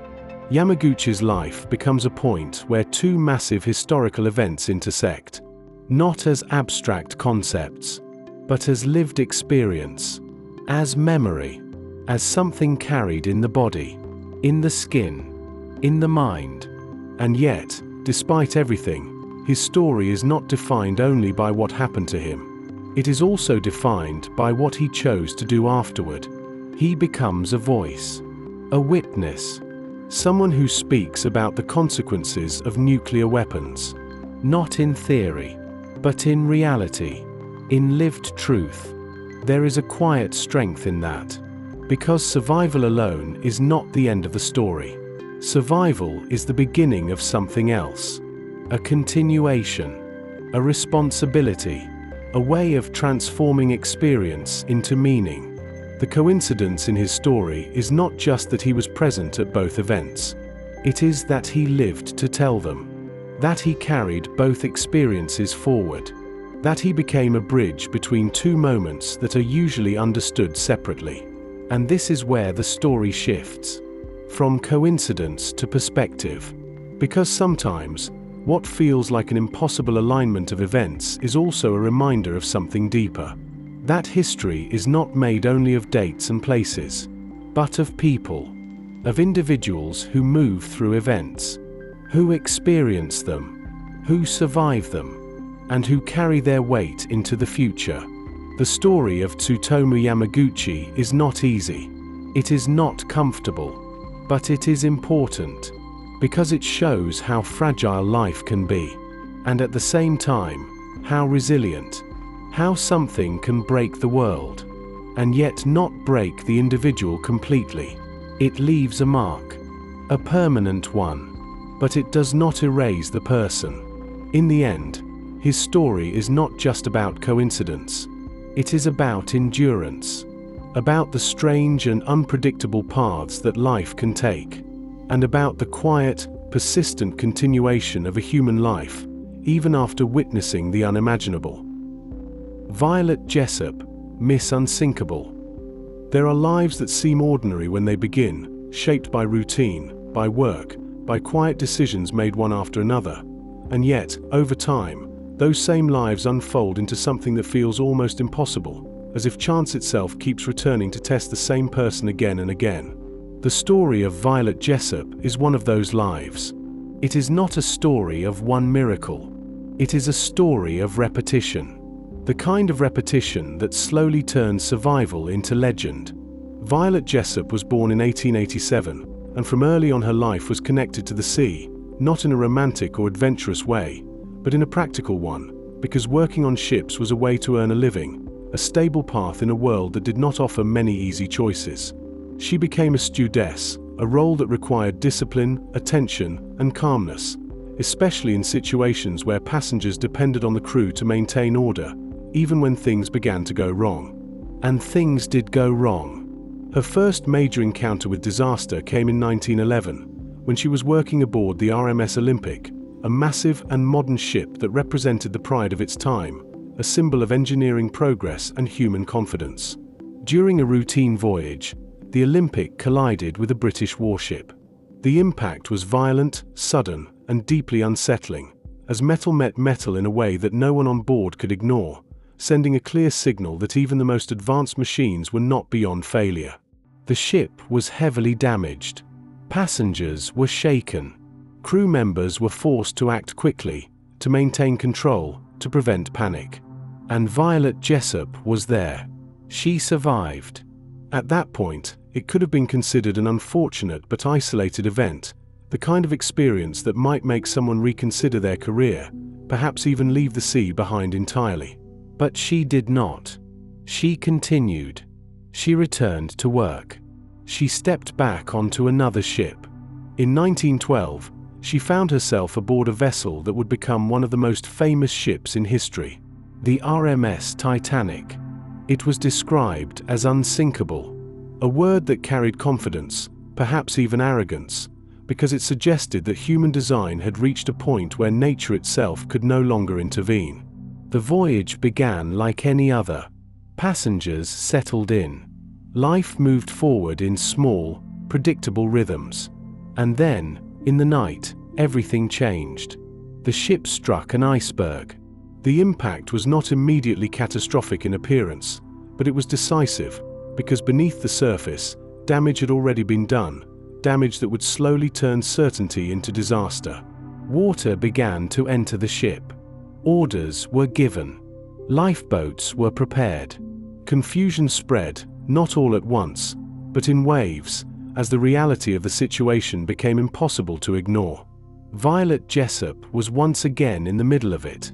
She was instructed to assist passengers, to help them remain calm, to guide them towards safety, even as the ship itself began to sink beneath them. At one point, she was placed into a lifeboat.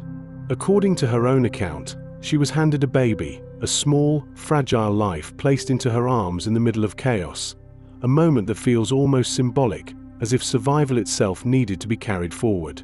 She survived. The Titanic sank. More than 1,000 people lost their lives. And once again, Violet Jessop lived. By now, the pattern begins to take shape, not just as coincidence, but as something that feels almost deliberate, as if the same person is being placed at the center of events that most people would never experience even once. And still, the story continues. During World War I, Violet Jessop served as a nurse aboard another ship, the HMHS Britannic, which had been converted into a hospital vessel, carrying the wounded, moving through waters that were no longer just unpredictable, but actively dangerous. In 1916, the Britannic struck a mine. The explosion was sudden and devastating, a force that tore through the ship, leaving little time for organized response, turning the environment into something urgent and unstable. The ship began to sink. Again. Passengers and crew rushed to lifeboats. But this time, the situation carried an additional danger, because the ship's propellers were still turning, pulling nearby lifeboats toward them with unstoppable force. Violet Jessop found herself in one of those lifeboats. As it was drawn closer to the spinning blades, she made a decision. A split-second choice. She jumped into the water. A risk that could have ended everything. But staying meant certain death. She struck her head as she entered the water. The impact was severe. But she survived. The Britannic sank. And for the third time, Violet Jessop had lived through a maritime disaster that claimed the lives of many others. 3 ships. 3 catastrophic events. 1 person. Surviving each one. At this point, the story begins to feel almost unreal, because while each individual event can be explained, each survival can be attributed to timing, position, decision, or luck. The accumulation of these events begins to challenge the way we understand probability. Most people will never experience a single disaster of this magnitude. She experienced 3 and survived all of them. This is where the name Miss Unsinkable begins to emerge, not as a literal claim, but as a reflection of something deeper, a recognition that her life had intersected with events in a way that defied expectation. But what makes this story even more compelling is that Violet Jessop herself did not describe her experiences as miraculous in the way others might expect. She continued her life. She continued her work. She did not retreat from the sea. She did not transform into a symbol. She remained a person. And that contrast is important, because it reminds us that coincidence does not always feel extraordinary from the inside. Sometimes, it is only when we look back, when we connect the events, when we step outside the timeline, that the pattern becomes visible. From her perspective, each event was immediate. Each moment required action. Each decision was made under pressure. There was no time to consider the larger narrative. Only the present. Only survival. And yet, from our perspective, the story forms a sequence. A pattern. A repetition that feels too consistent to ignore. We begin to ask questions. Was she simply lucky? Was she unusually calm under pressure? Did her role place her in positions that increased her chances of survival? Or is there something else? Something we cannot fully explain. The truth is likely a combination of factors. Position, training, timing, and chance. But even when all of those elements are considered, the emotional weight of the story remains. Because it is not just about survival. It is about repeated survival. It is about encountering the same type of event, in the same environment, under different circumstances, and continuing to emerge from it alive. It challenges our sense of balance. It makes us feel that something is uneven. That something is being tested, or repeated, or echoed. And perhaps that is why stories like this stay with us, because they sit at the intersection of logic and mystery, where explanation exists, but does not fully satisfy.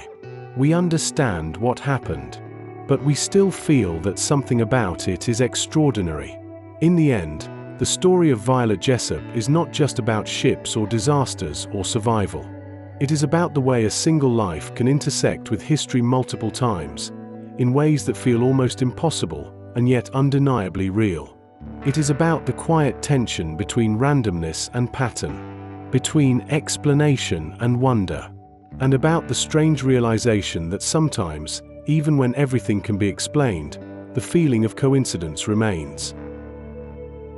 Stephen Hawking's death. There are coincidences that feel light, almost playful, and then there are coincidences that carry a quiet weight, the kind that makes you stop speaking for a moment and simply reflect on what has just been realized. The death of Stephen Hawking is one of those moments, not because of mystery in the usual sense, but because of the symbolic alignment between a human life and the very universe he spent his life trying to understand. Stephen Hawking was not just a scientist. He was one of the most recognizable minds in modern history, a physicist whose work on black holes, space, and time helped reshape how we think about reality itself, and whose personal story became just as powerful as his scientific contributions. He was diagnosed at a young age with amyotrophic lateral sclerosis, a condition that gradually takes away the ability to move, to speak, and eventually to breathe, a diagnosis that initially came with the expectation that he would not live very long. And yet, he did. He lived far beyond what doctors predicted, continuing to think, to write, to explore ideas about the universe, even as his body slowly lost its ability to respond. His voice became synthetic. His movement became limited. But his mind remained active, precise, and deeply curious. Over the years, he became a symbol of resilience, not only for scientists, but for anyone facing limitations that seem impossible to overcome. But then comes the moment that transformed his passing into something more than just the death of a great scientist. Stephen Hawking died on March 14, 2018. At first, this is simply a date, a moment in time. But then the connection becomes clear. March 14th is widely known as Pi Day, a day that celebrates the mathematical constant pi, one of the most fundamental numbers in mathematics, representing the ratio of a circle's circumference to its diameter, a number that continues infinitely without repeating. And this is where the coincidence begins to deepen. Because pi is not just any number. It is a symbol of the infinite. A number that never ends. A number that cannot be fully captured. A number that represents something beyond complete understanding. And Stephen Hawking spent his life exploring concepts that are equally infinite, equally difficult to fully grasp, ideas about black holes, about the beginning of time, about the structure of the universe itself. The alignment feels poetic. A man who dedicated his life to understanding the deepest laws of the universe, passing away on a day that celebrates one of its most fundamental constants. But the coincidence does not stop there. March 14th is also the birthday of Albert Einstein, another name that changed how we understand the universe, another mind that reshaped physics, another figure whose ideas continue to influence everything from cosmology to technology. So on this single date, March 14th, two of the most significant figures in the history of physics become connected, one through birth, the other through death. Einstein, who gave us the theory of relativity, redefining space and time. Hawking, who expanded our understanding of black holes and the origins of the universe. It is as if the timeline of scientific discovery briefly folds in on itself, connecting two eras through a shared point in time. And when people notice this, the reaction is almost always the same. A pause. A sense that something feels meaningful, even if we cannot clearly define what that meaning is. Because this is what powerful coincidences do. They create a bridge between logic and emotion. On one side, there is explanation. March 14th is just a date. People are born and die every day. Given enough time, meaningful alignments are bound to occur. But on the other side, there is perception. There is the human tendency to see patterns, to connect moments, to interpret alignment as significance. And sometimes, even when we understand the logic, the feeling remains. It feels fitting. It feels appropriate. It feels as though the universe, in some quiet way, acknowledged the passing of someone who spent his life trying to understand it. There is also something deeply symbolic about the idea of infinity in this context. Pi represents something that continues forever, something that cannot be fully contained or completed. And Hawking's work often dealt with similar ideas. The nature of time, the possibility of infinite universes, the behavior of black holes, where the known laws of physics begin to break down. His famous concept of Hawking radiation suggested that even black holes, which were once thought to be completely inescapable, could slowly lose energy over time. Even the most extreme objects in the universe are not truly eternal. Everything changes. Everything evolves. Everything moves towards some form of conclusion. And yet, knowledge continues. Ideas continue. Understanding expands. In that sense, the coincidence between Hawking's death and Pi Day becomes more than just a curious alignment. It becomes a kind of narrative. A way of framing a life. A way of connecting a human story to a universal concept. It does not prove anything. It does not suggest that there is a hidden force arranging events. But it highlights the way we interpret moments. The way we assign meaning. The way we respond when the timing of something feels almost too perfect. Because if Hawking had died on any other day, the event would still have been significant. It would still have marked the loss of one of the greatest scientific minds of our time. But the fact that it happened on March 14th adds another layer. A layer that transforms the moment from historical into symbolic. And this is why the story continues to be told. Not because it changes the facts, but because it changes how we feel about them. It reminds us that even in a world governed by physics, by mathematics, by probabilities and equations, there is still space for moments that feel almost poetic. Moments where timing aligns in a way that feels intentional, even if it is not. Moments where a date becomes more than just a number. In the end, the coincidence of Stephen Hawking's death is not about mystery in the supernatural sense. It is about the intersection of knowledge and narrative. It is about the way human beings take facts and turn them into meaning. And perhaps most importantly, it is about the quiet recognition that sometimes, even in a universe that can be described with equations, there are moments that feel as though they carry a story of their own. A story written not in words, but in timing, in connection, in the simple, unexpected alignment between a life and the infinite. Clouds over Kokura. There are moments in history where the fate of entire cities and the lives of thousands of people seem to depend on something so small, so ordinary, that it almost feels impossible to accept. Not a decision made in a room, not a long chain of events, but something as simple as the presence of clouds in the sky. The story of Kokura begins near the end of the Second World War, at a time when the conflict had already caused unimaginable destruction, and yet one final, devastating act was about to take place. The United States had developed a new weapon, something unlike anything the world had ever seen before. The atomic bomb. After the bombing of Hiroshima on August 6, 1945, which caused massive destruction and loss of life, a second mission was prepared just days later, with another bomb and another target already chosen. The primary target was the city of Kokura. It was an important industrial center, a place with military value, and it had not yet been heavily bombed, which made it a strategic choice. On August 9, 1945, a B-29 bomber known as Boxcar took off, carrying the second atomic bomb, later known as Fat Man atomic bomb. The mission was clear. Fly to Kokura.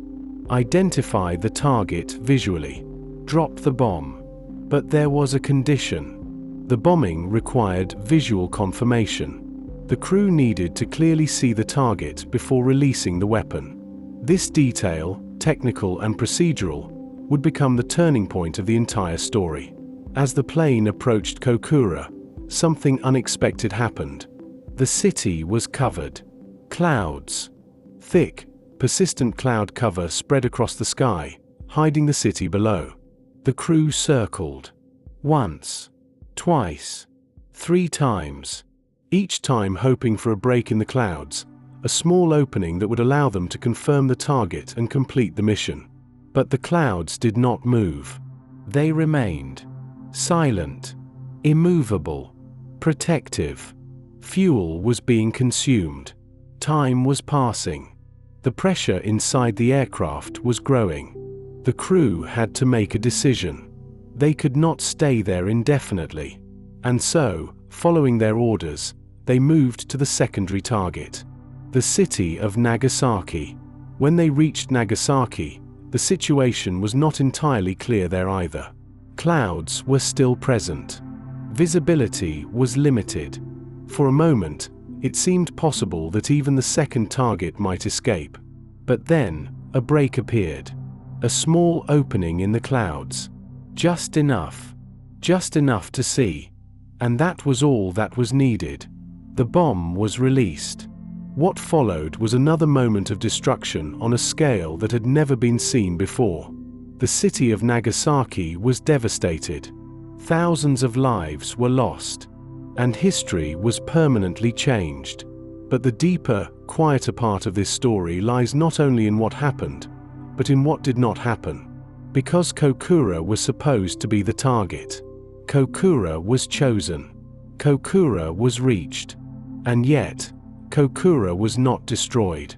Not because of strategy. Not because of resistance. Not because of any action taken by the people on the ground. But because of clouds. A natural, ordinary phenomenon. Something that happens every day. something that no one controls, something that, on that specific day, at that specific moment, changed the course of history. This is where the coincidence becomes almost unbearable to think about. An entire city, with all its people, its lives, its future, was spared because the sky was covered, because the crew could not see, because the rules required visibility, because clouds existed. And in that same moment, another city, Nagasaki, became visible just enough to become the target instead. This creates a kind of emotional tension that is difficult to resolve. Because when we think about history, we often imagine it as something shaped by decisions, by leaders, by plans and strategies that unfold in a structured way. But stories like this reveal something else. That sometimes, history is shaped by things that no one plans, by details that seem insignificant, by moments that could easily have been different. If the clouds had moved, if the sky had cleared, if there had been just a few minutes of visibility, then Kokura might have been destroyed instead, and Nagasaki might have been spared. This realization introduces a profound sense of fragility into the way we understand events. It suggests that the line between survival and destruction is not always determined by logic or intention. Sometimes, it is determined by chance, or at least, by something that feels like chance. This is why the phrase Kokura's luck has entered historical memory. It represents the idea that an entire city avoided catastrophe because of circumstances beyond human control. But even this phrase carries a certain weight. Because luck, in this context, is not something abstract. It is something that came at a cost. The cost paid by another city, another group of people, another moment of irreversible loss. And so, the story does not offer comfort. It does not present a simple message. Instead, it leaves us with a quiet, unsettling awareness that events of enormous scale can hinge on the smallest variables. That something as vast as a city's fate can depend on something as simple as the sky. And that, in the end, the difference between being remembered as a target or as a survivor may come down to a moment that no one could predict and no one could control. The clouds over Kokura did not make a decision. They did not choose to protect. They simply existed. And yet, their presence became the reason why one city remained standing while another was changed forever. This is what makes the story so powerful. Not just the coincidence, but the realization that behind the largest events in history, there are often small, silent factors, shaping outcomes in ways we rarely notice until it is too late.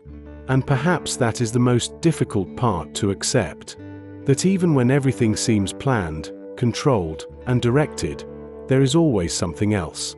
Something unseen. Something as simple as clouds. Alexander Fleming's Open Window. There are discoveries that come from years of careful planning, where every step is controlled and every outcome is expected. And then there are discoveries that arrive quietly, almost by accident, as if the world itself briefly intervenes to reveal something that was always there but never noticed. The story of Alexander Fleming belongs to this second kind, a story that begins not with intention, but with a small and almost forgettable detail, something so ordinary that it could easily have gone unnoticed. An open window. In 1928, Fleming was working in his laboratory at St. Mary's Hospital in London, studying bacteria, as he had done many times before, surrounded by petri dishes, notes, and the quiet routine of scientific work that depends on patience more than excitement. He was not searching for a miracle. He was not expecting a breakthrough. He was simply doing what scientists do, observing, recording, and continuing forward one small step at a time. Before leaving for a holiday, Fleming left some petri dishes on his workbench, dishes that contained colonies of bacteria that he had been studying, expecting that when he returned, they would be in roughly the same condition, ready for further observation. But something changed. Somewhere between the moment he left and the moment he returned, a small and invisible event occurred, something that no one could have predicted and no one could have planned. A spore of mold drifted through the air. It entered through an open window. It landed on one of the petri dishes, and it began to grow. When Fleming returned to his laboratory, he noticed something unusual, something that stood out not because it was dramatic, but because it was subtle, a small irregularity in a world that is usually defined by consistency.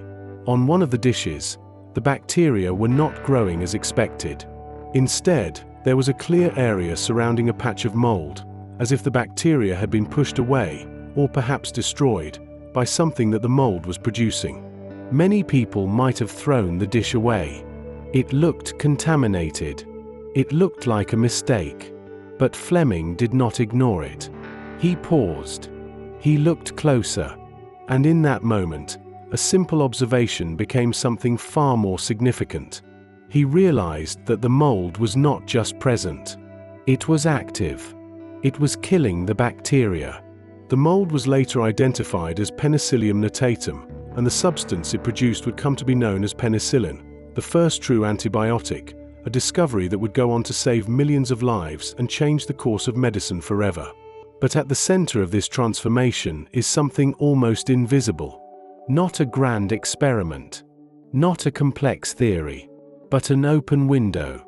The coincidence here is not just that the mold entered the laboratory, but that it entered at the right moment, landed in the right place, and was noticed by the right person, someone who chose curiosity over dismissal.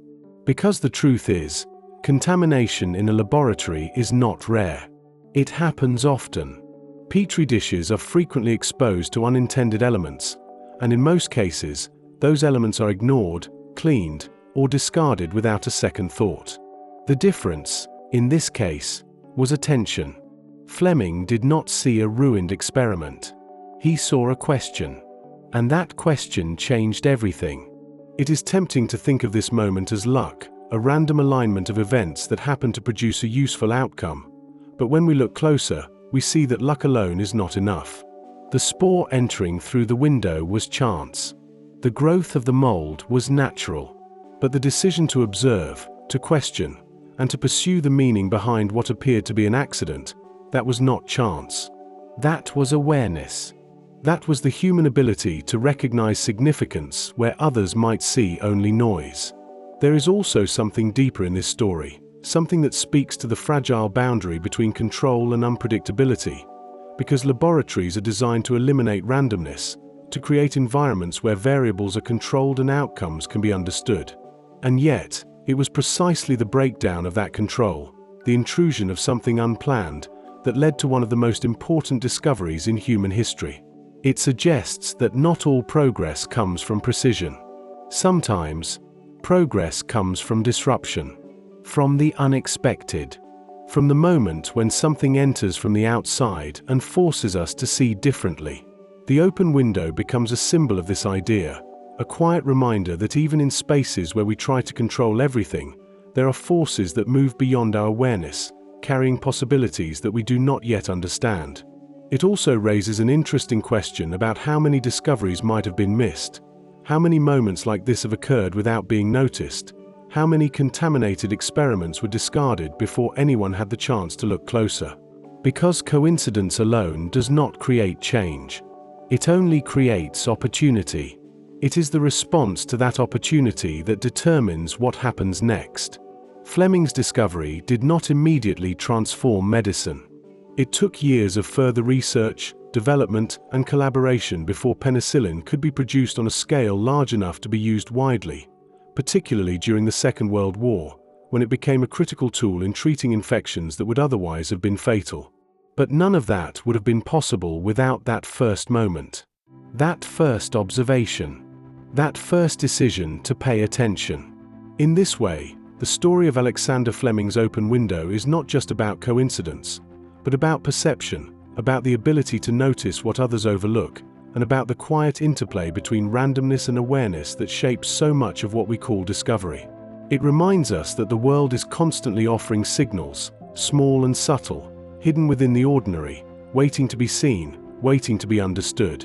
And sometimes, all it takes is a small opening, a shift, a window left open, to allow something extraordinary to enter. The D-Day crosswords. There are some coincidences that feel amusing for a moment and then fade away, and then there are others that seem to open a small crack in history itself, revealing how fragile major events can be, how much tension can hide beneath ordinary life, and how something as harmless as a puzzle printed in a newspaper can suddenly appear to be connected to one of the most important military operations ever attempted. The story of the D-Day crosswords is one of those coincidences, because it began with something completely ordinary, something that millions of people would normally ignore without a second thought. And yet for a brief moment it caused real alarm among British intelligence officers who feared that one of the greatest secrets of the Second World War might have been exposed in plain sight. To understand why this coincidence was so shocking, it helps to remember what D-Day was and what it meant at the time, because today the invasion of Normandy is remembered as one of the decisive turning points of the war. But before it happened, it was not history yet. It was a dangerous plan, uncertain, vulnerable, and dependent on extreme secrecy.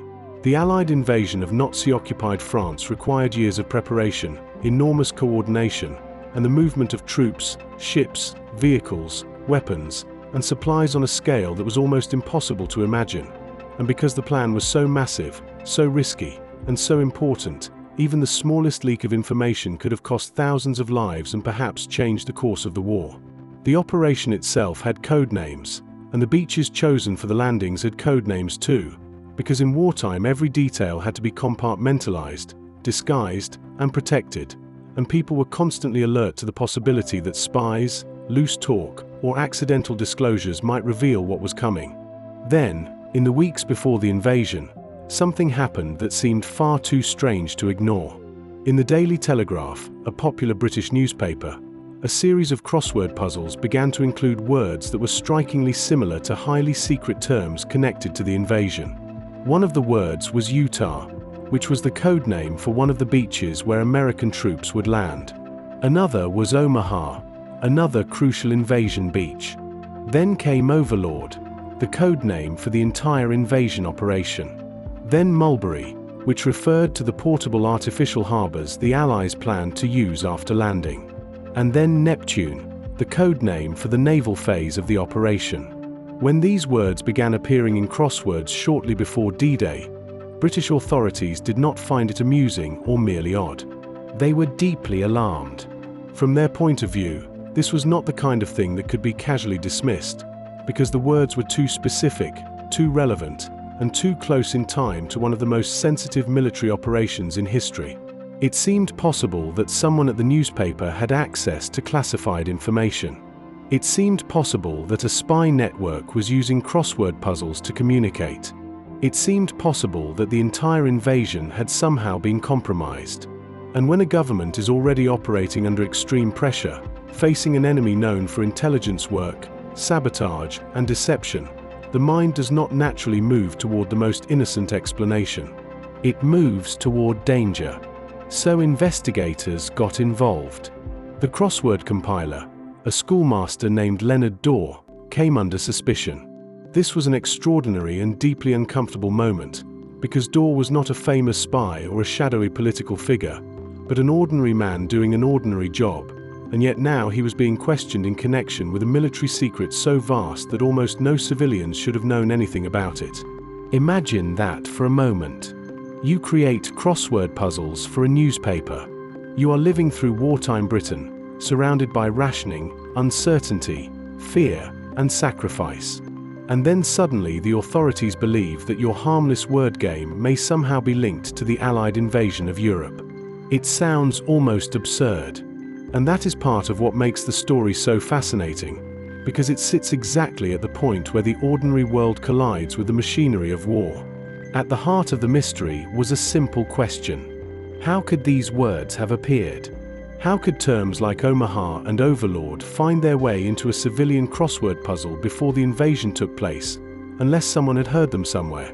The eventual explanation appears to have been surprisingly innocent, though still remarkable enough to keep the story alive for decades.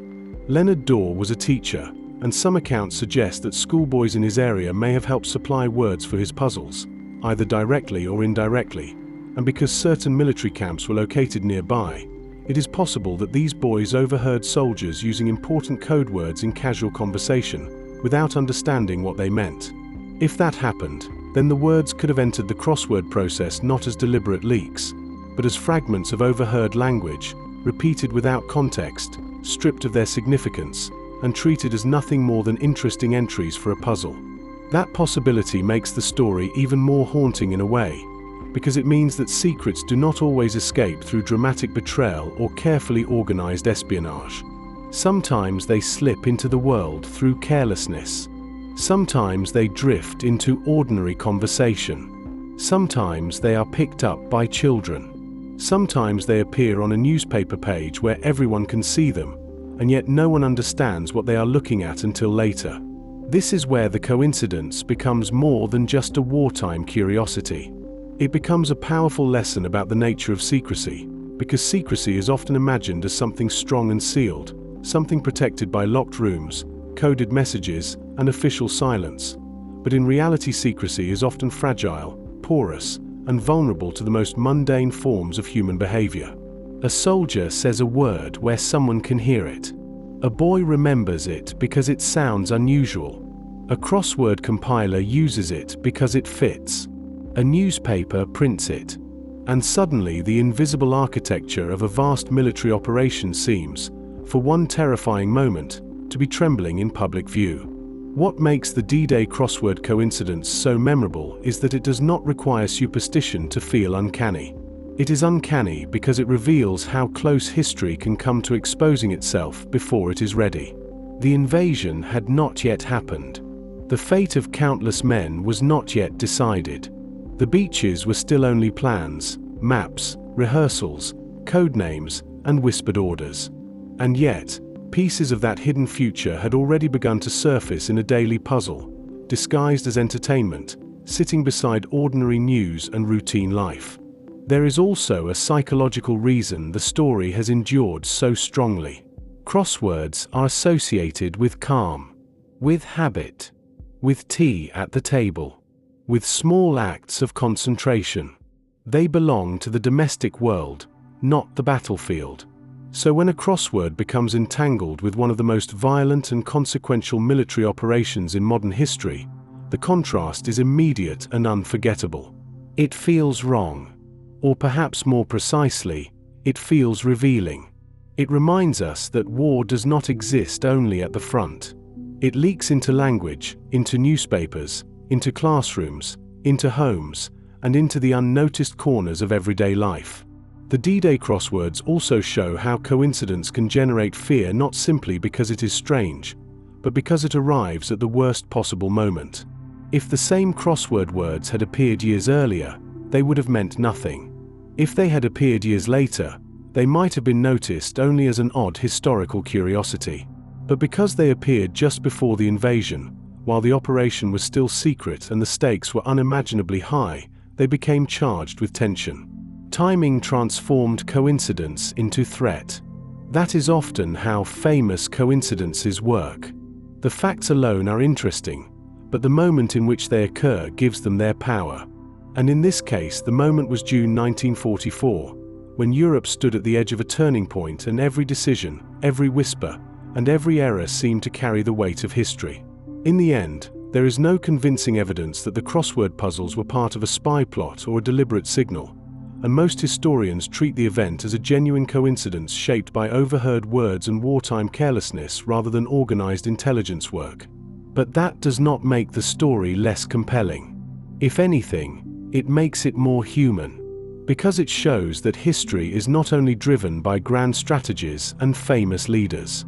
It is also shaped by accidents, by fragments, by things almost noticed too late, by ordinary people brushing against extraordinary events without fully understanding what they are touching. The D-Day crosswords remain memorable because they capture that unsettling truth with unusual clarity. A schoolmaster making puzzles. Schoolboys overhearing words. Soldiers perhaps speaking too freely. A newspaper publishing clues.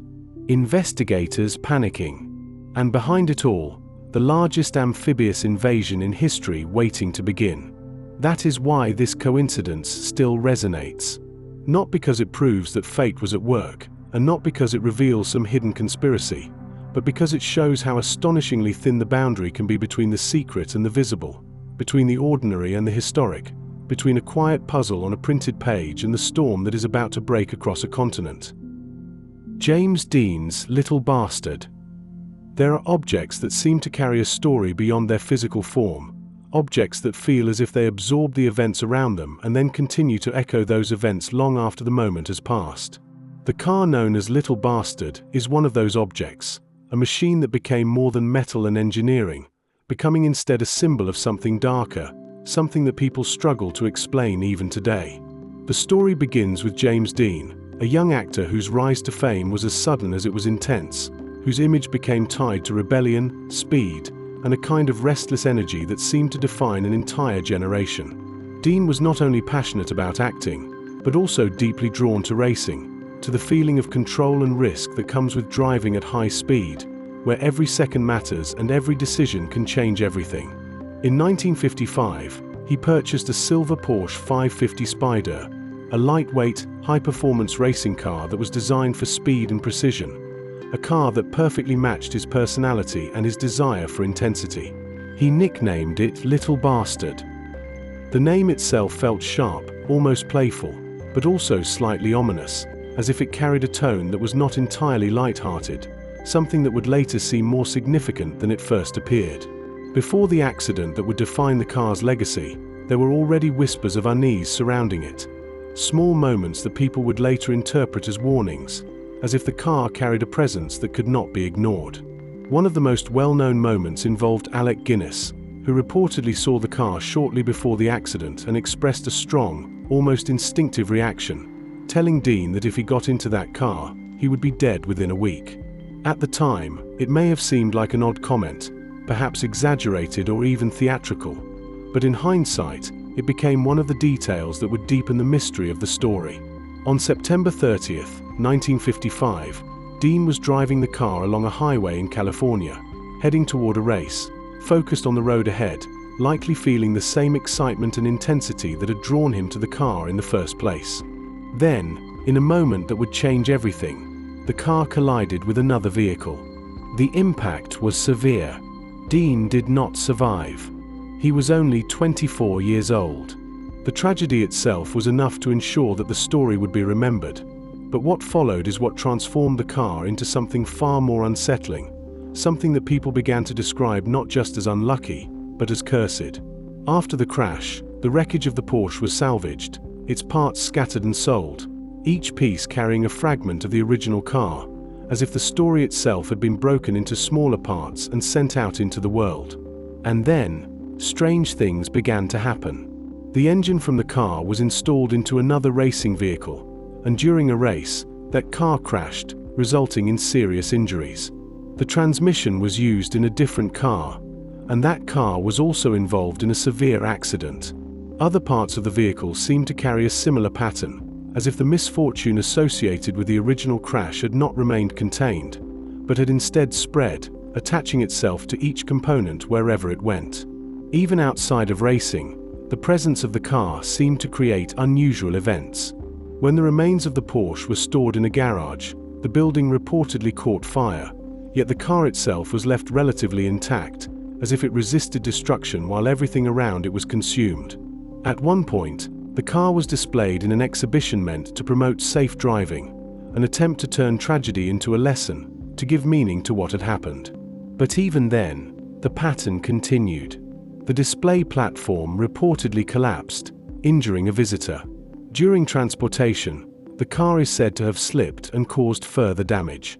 Each incident added another layer to the story, another moment that seemed to reinforce the idea that the car was somehow connected to misfortune in a way that could not be easily explained. It is important to pause here and consider the role of perception, because stories like this grow not only from events themselves, but from the way those events are remembered, retold, and connected. Some details may have been exaggerated over time. Some incidents may have been unrelated but later woven into the narrative. The human mind is naturally drawn to patterns, especially when those patterns involve tragedy, because we search for meaning, for a reason, for something that can explain why certain events happen the way they do. And yet, even when we acknowledge this, the story of Little Bastard continues to feel different. Because it is not just a single accident. It is a chain of events. A sequence of moments that seem to follow the same direction, as if they are connected by something invisible. We are left with two possible ways to interpret what happened. One is that everything can be explained through coincidence, through the natural risks associated with racing, mechanical failure, and the unpredictable nature of life. The other is that some objects, through the events they are part of, begin to carry a kind of symbolic weight that influences how we experience everything that follows. Not because the object itself has power, but because we assign meaning to it. Because once a story like this begins, every new event is filtered through it. Every accident becomes part of the same narrative, reinforcing the idea that something unusual is at work. The car becomes more than a machine. It becomes a vessel for a story about risk, about fate, about the thin line between control and chaos. In the end, the legend of Little Bastard is not only about James Dean or the crash that took his life, but about the way humans respond to tragedy and coincidence, about how we connect events across time, and how those connections shape the stories we tell. Because even if every incident can be explained individually, the pattern they form together continues to feel unsettling. And that feeling is what keeps the story alive. Not proof, not certainty, but the quiet sense that something about it does not fully resolve. Like an engine that never truly stops running. Like a story that refuses to end. The Mongol typhoons, kamikaze. There are moments in history where nature does not simply exist in the background, but suddenly steps forward and changes the outcome of human ambition, as if the balance of power between people and the world around them is briefly reversed. The story of the Mongol typhoons, often called the kamikaze or divine winds, is one of those moments where weather and war intersect in a way that feels almost impossible to ignore.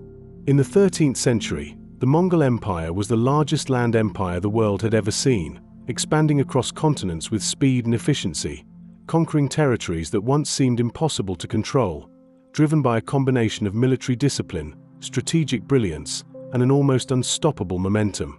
At the center of this expansion was Kublai Khan, the grandson of Genghis Khan, who inherited not just an empire, but the expectation that it would continue to grow.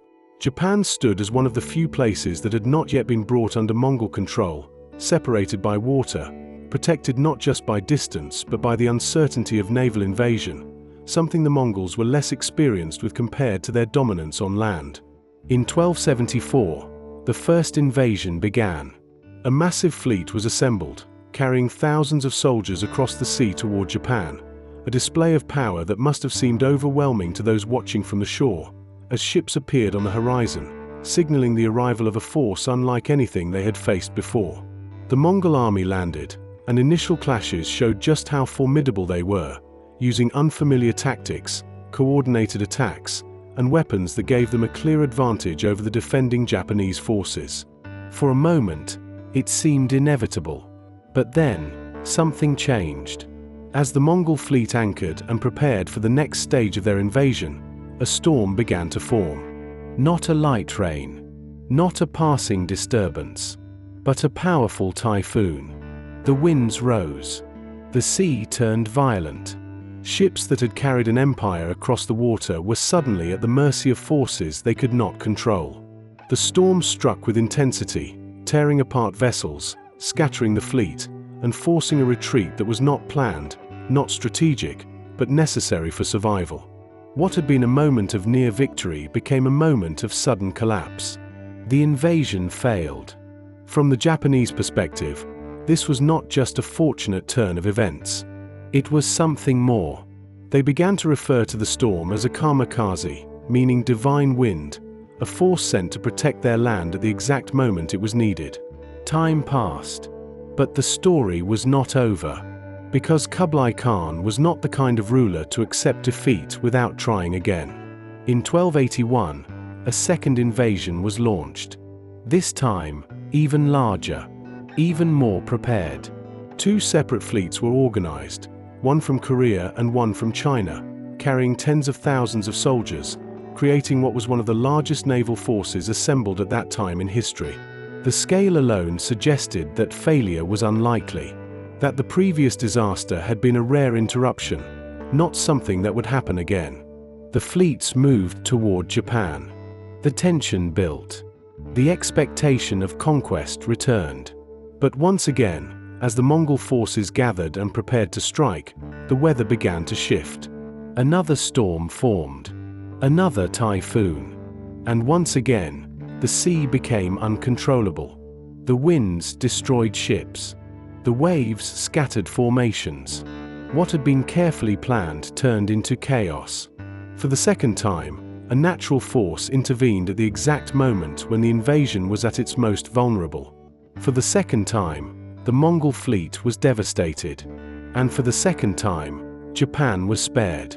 At this point, the coincidence becomes difficult to ignore. Two separate invasions. Two massive fleets. Two moments where victory seemed within reach. And two typhoons, striking with destructive force at precisely the right time to stop them. From a modern perspective, we can begin to explain what happened. Typhoons are not random in the sense that they appear from nowhere without cause. They follow patterns, seasonal cycles, ocean temperatures, atmospheric conditions. The timing of the invasions may have placed the fleets directly within the path of storms that were already likely to form. And yet, even with this understanding, the emotional weight of the story remains. Because it is not just that storms occurred.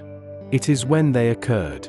It is how directly they affected the outcome. It is how closely they align with the moment of decision. For those living in Japan at the time, the explanation was not scientific. It was spiritual. The storms were seen as protection, as intervention, as something sent deliberately.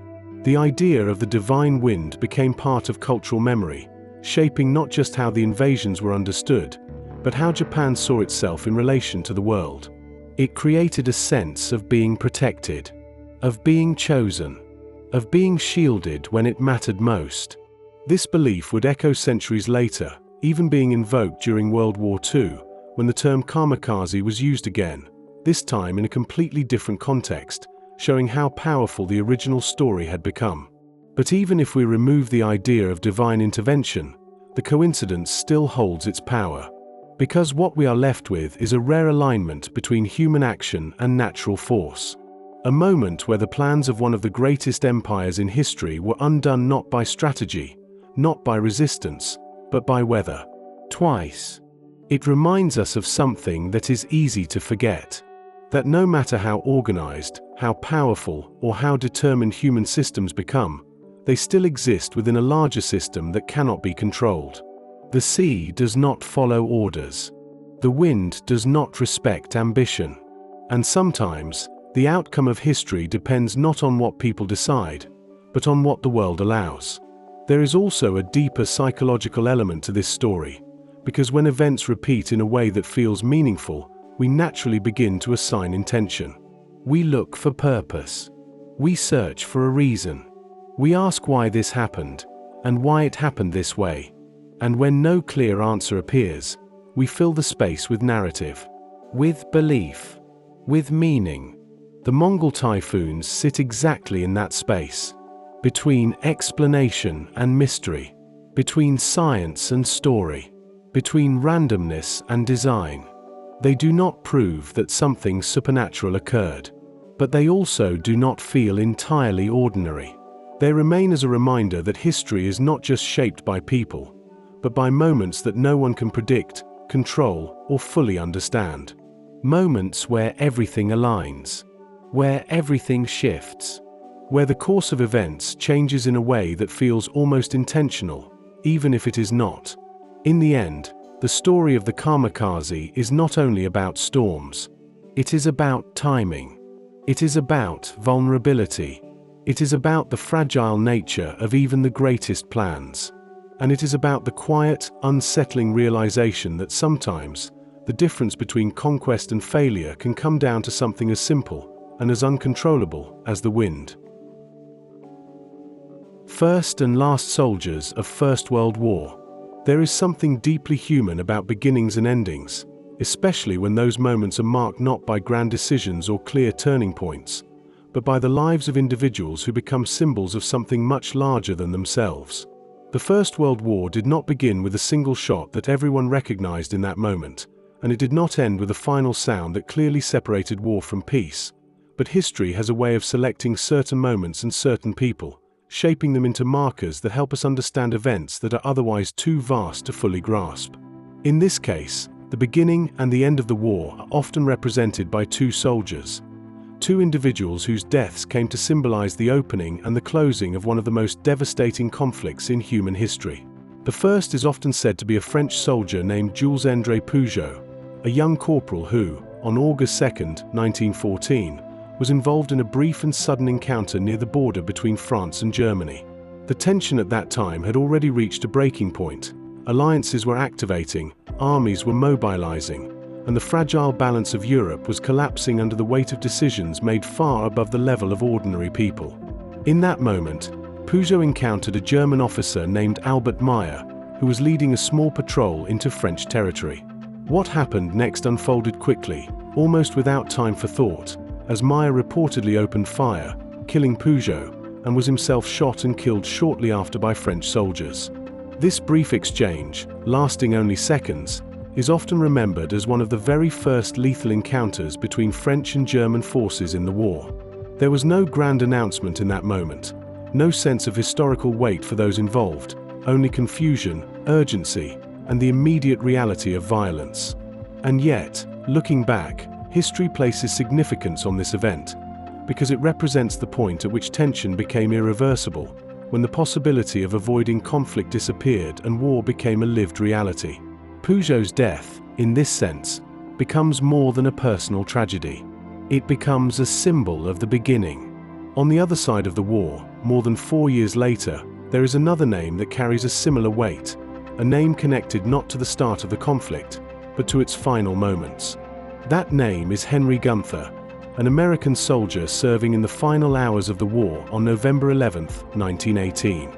By this time, the war had already consumed millions of lives, reshaped entire nations, and left deep scars across Europe and beyond. An armistice had been agreed upon. The guns were scheduled to fall silent at 11 a.m. Everyone knew that the war was effectively over. And yet, in the final minutes before that moment, something happened that continues to feel almost impossible to accept. Gunther, for reasons that are still debated, left his position and charged toward a group of German soldiers. Those soldiers, aware that the war was about to end, initially tried to signal to him, reportedly waving and shouting, attempting to warn him to stop, to avoid unnecessary violence in the final moments. But Gunther continued forward, and the German soldiers, left with no other choice, opened fire. He was killed at 10:59 a.m., just 1 minute before the armistice took effect. In that moment, the war had already ended in principle, but not yet in action. The difference between life and death was measured in seconds, and Gunther's death became a symbol of the end. When these two stories are placed side by side, the mind cannot help but notice the symmetry. One soldier, killed at the very beginning of the war, in a moment of sudden escalation. Another soldier, killed at the very end, in a moment when the war was already decided. Both deaths feel unnecessary in hindsight. Both deaths feel like they exist at the edge of something larger, as if they are positioned at the boundaries of the conflict itself.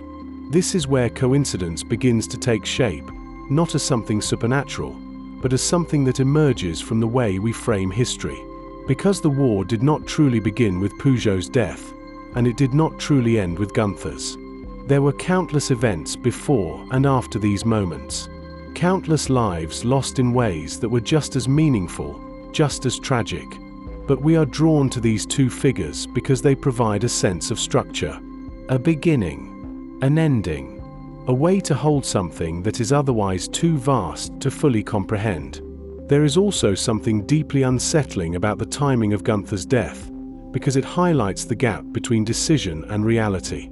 The war had been stopped on paper. Leaders had agreed. Orders had been given. And yet, on the ground, the machinery of war was still moving, still capable of taking life, still unable to instantly transform from violence to peace. It reminds us that history does not change in a single moment, even when we choose a specific time to mark that change.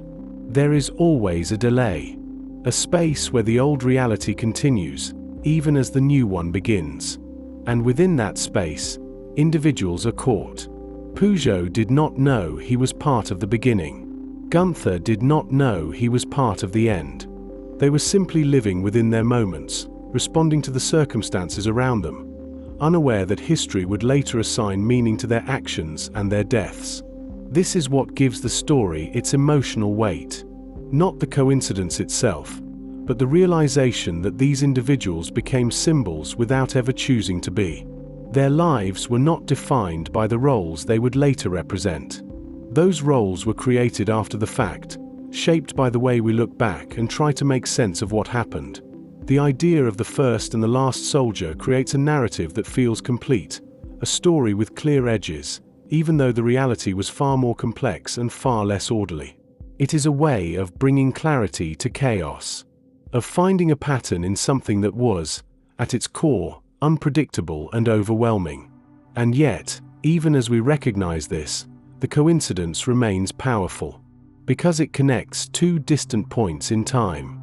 It creates a bridge between the opening and the closing of the war. It reminds us that history, while vast and impersonal, is always experienced through individual lives, through moments, through decisions, through actions that, at the time, feel small, but later become part of something much larger. In the end, the story of the first and last soldiers is not just about coincidence. It is about perspective. It is about how we choose to remember. And it is about the quiet, almost invisible way in which individual lives become part of the structure of history itself. Lee Harvey Oswald's job. There are coincidences that feel strange. And then there are coincidences that sit uncomfortably close to history, touching events that change the world, making them feel even more unsettling because of how precise and unexpected they seem. The story of Lee Harvey Oswald's job is one of those moments, a detail that at first appears ordinary, almost insignificant, but becomes deeply disturbing once it is placed in the context of what followed. To understand it, you have to step back into Dallas, Texas, in November 1963, a city preparing for a presidential visit, a day that was meant to be symbolic, hopeful, and routine, before it became something else entirely. President John F. Kennedy was traveling through the city in an open motorcade, greeted by crowds, watched by thousands, his presence representing power, leadership, and a sense of direction for the country. The route of the motorcade had been planned in advance, carefully mapped, publicly known, and widely shared, because presidential visits are not hidden events, but moments designed to be seen. Cars would move slowly through the streets. People would gather along the sidewalks. Windows would be filled with observers looking down. Among the buildings along that route was the Texas School Book Depository, a large structure used to store and distribute textbooks, a place that, on the surface, had nothing to do with politics or history.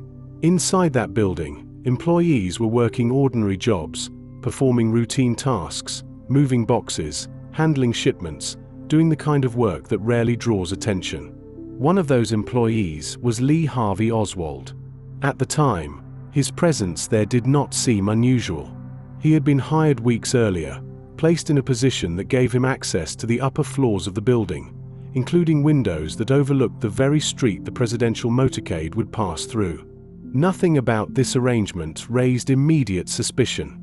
People work in buildings. Presidents pass through cities. Paths cross all the time. But sometimes, those crossings align in ways that feel impossible to ignore. On November 22, 1963, as the motorcade moved through Dealey Plaza, the sequence of events unfolded quickly, almost too quickly to fully process in the moment. Shots were fired. Confusion spread instantly. The crowd, which moments before had been filled with anticipation, became a scene of shock and disbelief. Within seconds, History changed. President Kennedy was fatally wounded. The event would become one of the most studied, analyzed, and debated moments in modern history, examined from every possible angle, with every detail scrutinized in an attempt to understand how and why it happened. And within that analysis, one detail stands out with a quiet, almost chilling simplicity. The man accused of carrying out the assassination was working in the exact building that overlooked the route of the motorcade. Not positioned randomly in the city, not passing by at the right moment, but already there, already placed, already in position. From a purely logical perspective, there are explanations. The route of the motorcade was public. Anyone could have studied it. Anyone could have identified buildings along the path. Anyone could have chosen a location in advance.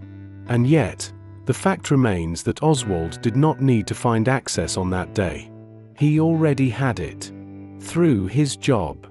A job that, in any other context, would have been completely unremarkable. This is where the coincidence becomes more than just a detail, because it forces us to consider how often ordinary circumstances create the conditions for extraordinary events.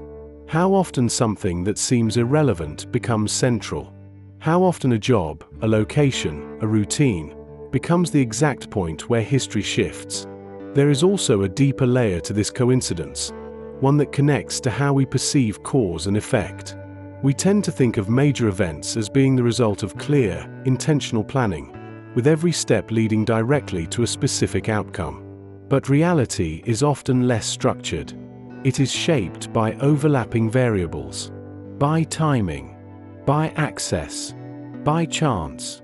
Oswald's employment at the Texas School Book Depository may have been a matter of circumstance, a simple outcome of seeking work and being hired where a position was available. But that circumstance placed him in a position that would later become historically significant. And that is what makes the story feel so unsettling, because it suggests that the line between ordinary life and world-changing events is thinner than we expect. That the same environment that supports routine activity can, under the right conditions, become the setting for something far more consequential. It also raises uncomfortable questions about inevitability. If Oswald had not worked in that building, would the event have unfolded differently? If the route had changed? If the timing had shifted? If any one detail had been slightly altered? Would history have taken another path? Or would another coincidence have taken its place? These questions do not have clear answers, but they highlight the role that proximity and opportunity play in shaping outcomes. Not everything is carefully orchestrated. Sometimes, the conditions simply align. And when they do, the result can feel as though it was meant to happen, even if it was not. The story of Oswald's job is not just about a single event. It is about how small, seemingly insignificant details can intersect with larger forces, creating moments that redefine everything that comes after. It is about how a workplace becomes a vantage point, how a routine becomes a turning point, how a coincidence becomes part of history, and perhaps most importantly, it is about how we interpret these moments after they happen. Because once we know the outcome, every detail leading up to it begins to feel more important, more connected, more intentional than it may have been at the time. We look back and see alignment. We see patterns. We see inevitability. But in reality, those patterns are often only visible in hindsight. At the time, they were just fragments, just ordinary pieces of a larger, unpredictable system. The unsettling part is not just that Oswald worked in that building. It is that, at the moment it mattered, that detail became everything. A job, a window, a line of sight, a moment in time, all aligning in a way that would echo through history. And that is what makes this coincidence so powerful. Not because it proves anything beyond doubt, but because it reminds us that history is not only shaped by grand decisions and major forces. It is also shaped by small, quiet details. Details that seem insignificant until they are not.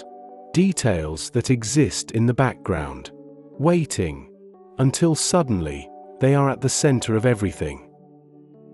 Discovery of the Dead Sea Scrolls. There are discoveries that feel planned, carefully studied, carefully executed, the result of years of research and intention. And then there are discoveries that happen by accident. Moments where history reveals itself not through effort, but through chance. Quiet, unexpected, almost invisible at first. The discovery of the Dead Sea Scrolls belongs to that second kind. A moment so unlikely, so simple, that it almost feels unreal when you hear it. It begins in 1947, in a remote and harsh landscape near the Dead Sea. A place of rock, dust, and silence. The area is dry, almost lifeless. The air feels heavy, and the land stretches endlessly without softness. In this environment, a young Bedouin shepherd was searching for a lost goat. A simple task. Something that had likely happened many times before. He climbed among the rocky cliffs, looking into small caves, calling out, hoping to hear movement or sound. At one point, he noticed a dark opening in the rock. A cave. Nothing unusual. Just another hollow in the stone. Out of curiosity, or perhaps frustration, he picked up a stone and threw it inside. He expected nothing. Maybe the sound of the rock hitting the ground. Maybe silence.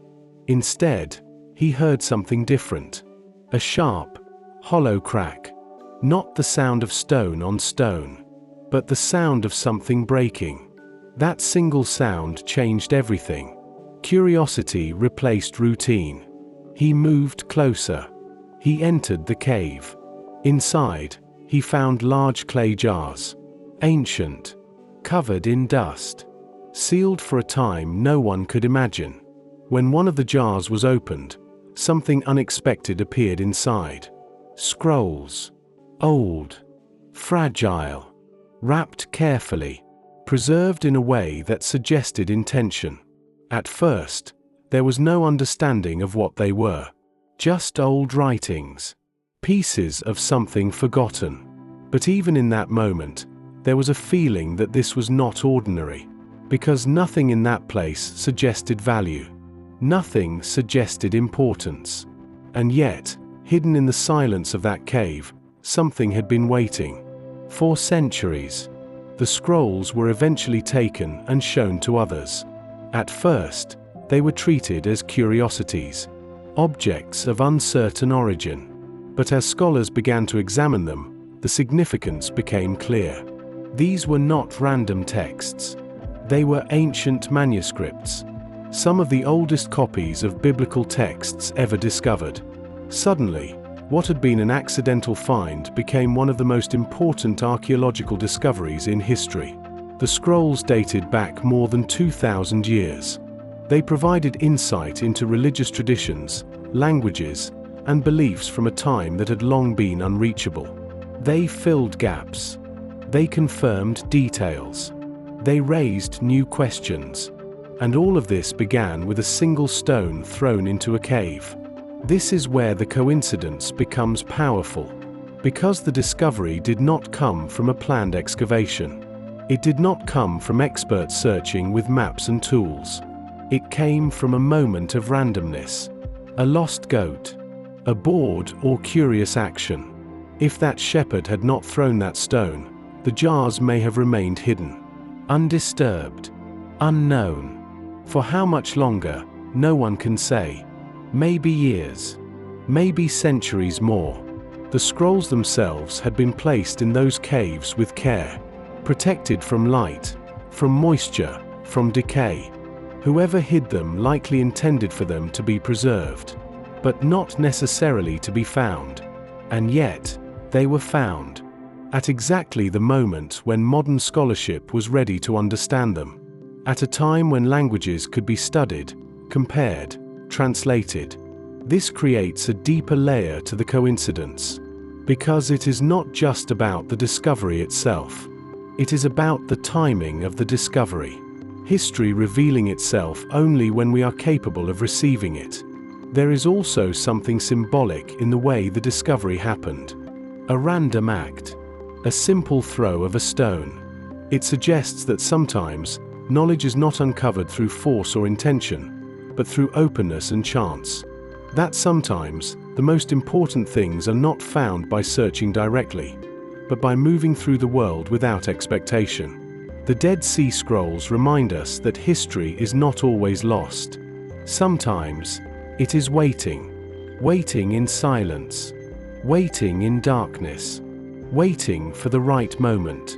And when that moment comes, it does not arrive with noise. It arrives quietly. A sound in a cave. A break in the silence. From that point forward, everything changes. The discovery led to years of study. Scholars worked to piece together fragments, to understand the languages, the meanings, the context. Entire fields of study were influenced. Religious history was revisited. Interpretations were reconsidered. All because of something that was never planned. This is what makes the story feel almost impossible, because we tend to believe that important discoveries come from effort, from intention, from design. But this story suggests something different. That sometimes, the world holds onto its secrets until the exact moment they are ready to be revealed.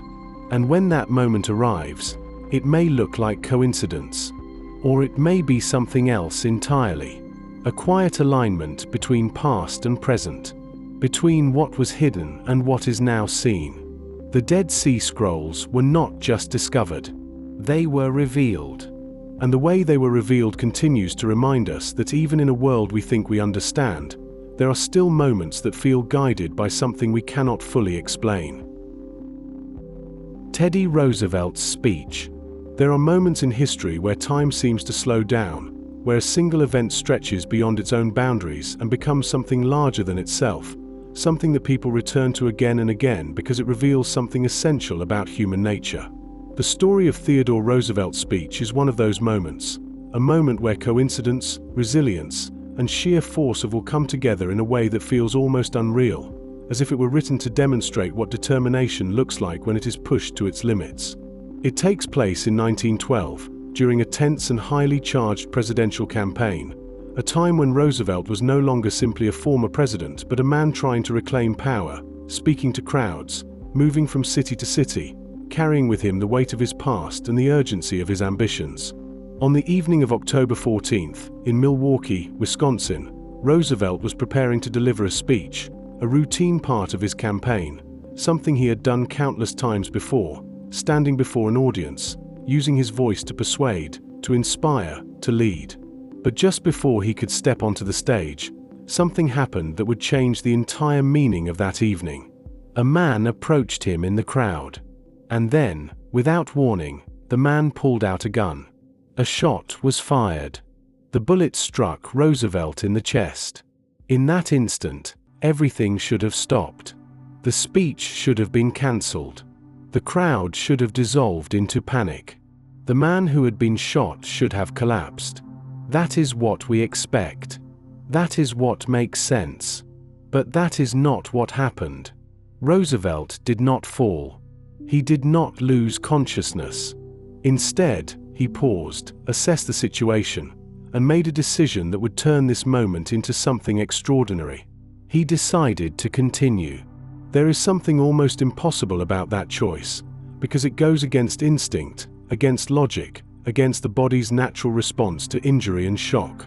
Yet Roosevelt, known for his toughness, for his refusal to appear weak, chose to stand and deliver the speech he had prepared, as if the bullet inside him was simply an inconvenience.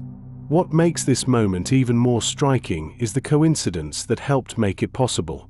In his breast pocket, Roosevelt was carrying a folded copy of his speech, a thick stack of pages, along with a metal eyeglass case.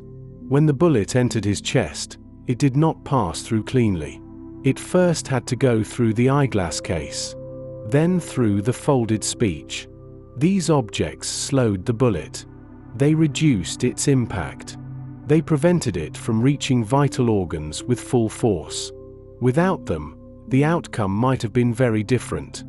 This is where coincidence becomes visible, because something as ordinary as a stack of paper, something as small as a metal case, becomes the difference between life and death. It is not something that could have been planned. It is not something that could have been predicted. And yet, in that moment, it mattered more than anything else.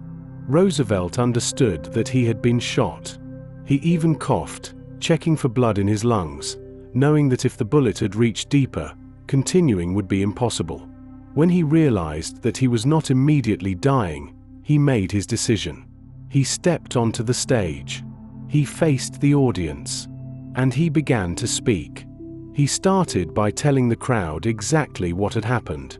He said that he had just been shot. There was no attempt to hide it. No attempt to soften the reality. Instead, he used it. He transformed the moment into something powerful, something that would define not just the speech, but the way people remembered him. He spoke for nearly 90 minutes. 90 minutes, with a bullet lodged in his chest.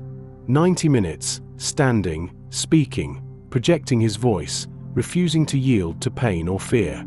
It is difficult to fully grasp what that means, because we tend to think of injury as something that stops us, something that forces us to pause, to retreat, to recover. But Roosevelt did the opposite. He advanced. He continued. He completed what he had come to do.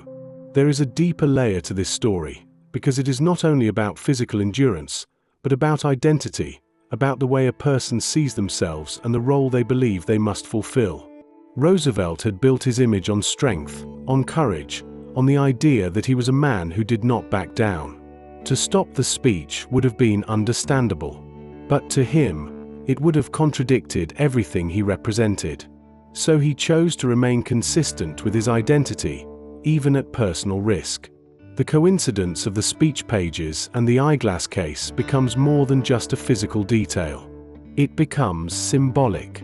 The very words he was about to deliver, the message he intended to share, quite literally helped save his life. It is as if the speech protected the speaker.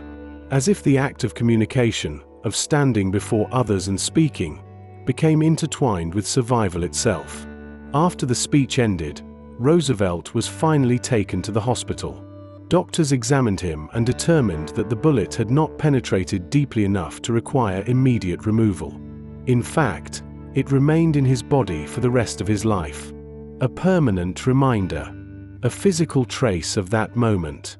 When we look back at this story, it is easy to focus on the drama, on the image of a man speaking while wounded, on the almost cinematic quality of the event. But beneath that, there is something more subtle.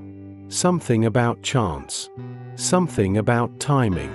Something about how small details, things we barely notice, can suddenly become decisive. A folded stack of paper. A metal case. Objects with no intended purpose beyond their ordinary use. And yet, in a single instant, they alter the course of a life. This is what makes the story feel like a coincidence rather than just an act of bravery. Because bravery alone does not explain survival. There is always an element of circumstance, an element of unpredictability, an element that reminds us how fragile outcomes can be. If the bullet had entered at a slightly different angle, if the speech had been shorter or not folded in the same way, if the eyeglass case had not been there, the story might have ended before it truly began. Instead, it became something enduring, something that people continue to talk about, because it captures a moment where chance and character intersect, where the randomness of an event meets the determination of a person. And together, they create something that feels almost larger than reality. In the end, the story of Teddy Roosevelt's speech is not just about being shot and continuing to speak. It is about the way unexpected details can shape outcomes. It is about the way identity influences decisions. And it is about the strange and often invisible role that coincidence plays in the moments that define us.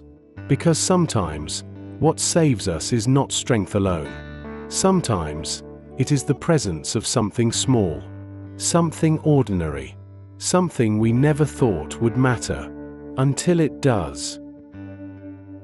Vasily Arkhipov. There are moments in history when the fate of the entire world depends not on armies, not on governments, not on long strategies or public decisions, but on a single human choice made in silence, under pressure, and in a space where no one is watching. The story of Vasily Arkhipov is one of those moments, a moment so fragile and so close to disaster that it forces us to realize how thin the line can be between existence and catastrophe. It takes place in October 1962, during one of the most dangerous periods in modern history, known as the Cuban Missile Crisis, when the United States and the Soviet Union stood on the edge of nuclear war. Tension had been building for days. Missiles had been discovered. Messages were exchanged, but trust was almost gone. Every movement was interpreted as a threat. Every delay felt like a decision. And beneath the surface of the ocean, far from the eyes of the world, a Soviet submarine was moving slowly through the water. Inside that submarine, the atmosphere was already unbearable. The crew had been submerged for days. The temperature was rising. The air was becoming heavy. Communication with Moscow had been lost. No one on board knew what was happening above them. They only knew that something serious was unfolding. At the same time, the United States Navy was actively searching for Soviet submarines in the area. American ships began dropping small depth charges, not intended to destroy, but intended to force the submarine to surface, to signal its presence, to make it come up. But inside the submarine, those explosions felt very different. They felt like an attack. They felt like the beginning of war. The crew did not know these were warning signals. They did not know that nuclear war had not yet begun. They could only hear explosions. They could only feel the pressure. They could only imagine the worst. Inside that submarine, there was a nuclear torpedo, a weapon powerful enough to destroy an entire fleet. A weapon that, if launched, could trigger a global nuclear exchange. And here is where the coincidence, or perhaps the fragile alignment of fate, begins to take shape. The decision to launch that torpedo did not belong to one man alone. It required agreement. 3 officers needed to approve. 2 of them were ready. The captain believed war had already started. Another officer agreed. The situation felt clear to them. They were under attack. They had a weapon. They should respond. But there was a third man, Vasily Arkhipov. He did not agree. In that moment, surrounded by pressure, heat, fear, and uncertainty, he made a decision that went against everything the situation seemed to demand. He hesitated. He questioned. He resisted. And that hesitation, that refusal to act immediately, changed everything. Because in moments of extreme tension, hesitation is rare. The human instinct is to react, to defend, to strike first. But Arkhipov did something different. He paused. He considered the possibility that what they were experiencing was not what it seemed. He understood that once the torpedo was launched, there would be no return, no correction, no second chance. He argued. He insisted. He refused to authorize the launch. And because of that, the submarine did not fire. Instead, it surfaced. And when it surfaced, the truth became clear. The war had not started. The explosions were signals. The world was still intact. And because of one decision, it remained that way. When we look at this story, it does not feel like a coincidence in the traditional sense. There is no repeated name. No pattern across centuries. But there is something equally powerful. A single point in time where everything could have gone differently.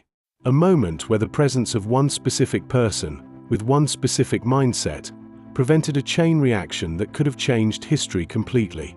If another person had been in his place, someone more impulsive, someone more certain, someone less willing to question, the outcome might have been different.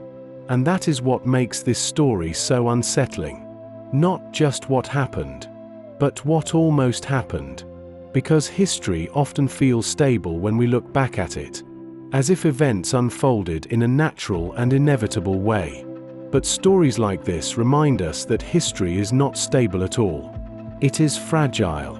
It is shaped by moments that could easily have gone the other way. Moments that depend on individuals who are often unknown, unseen, and unrecognized. For many years, the story of Vasily Arkhipov was not widely known. There was no immediate recognition, no global acknowledgement. The world continued, unaware of how close it had come to something irreversible. And this adds another layer to the story. Because the most important actions are not always the most visible. The most significant decisions are not always celebrated. Sometimes, the world is saved quietly, without announcement, without applause.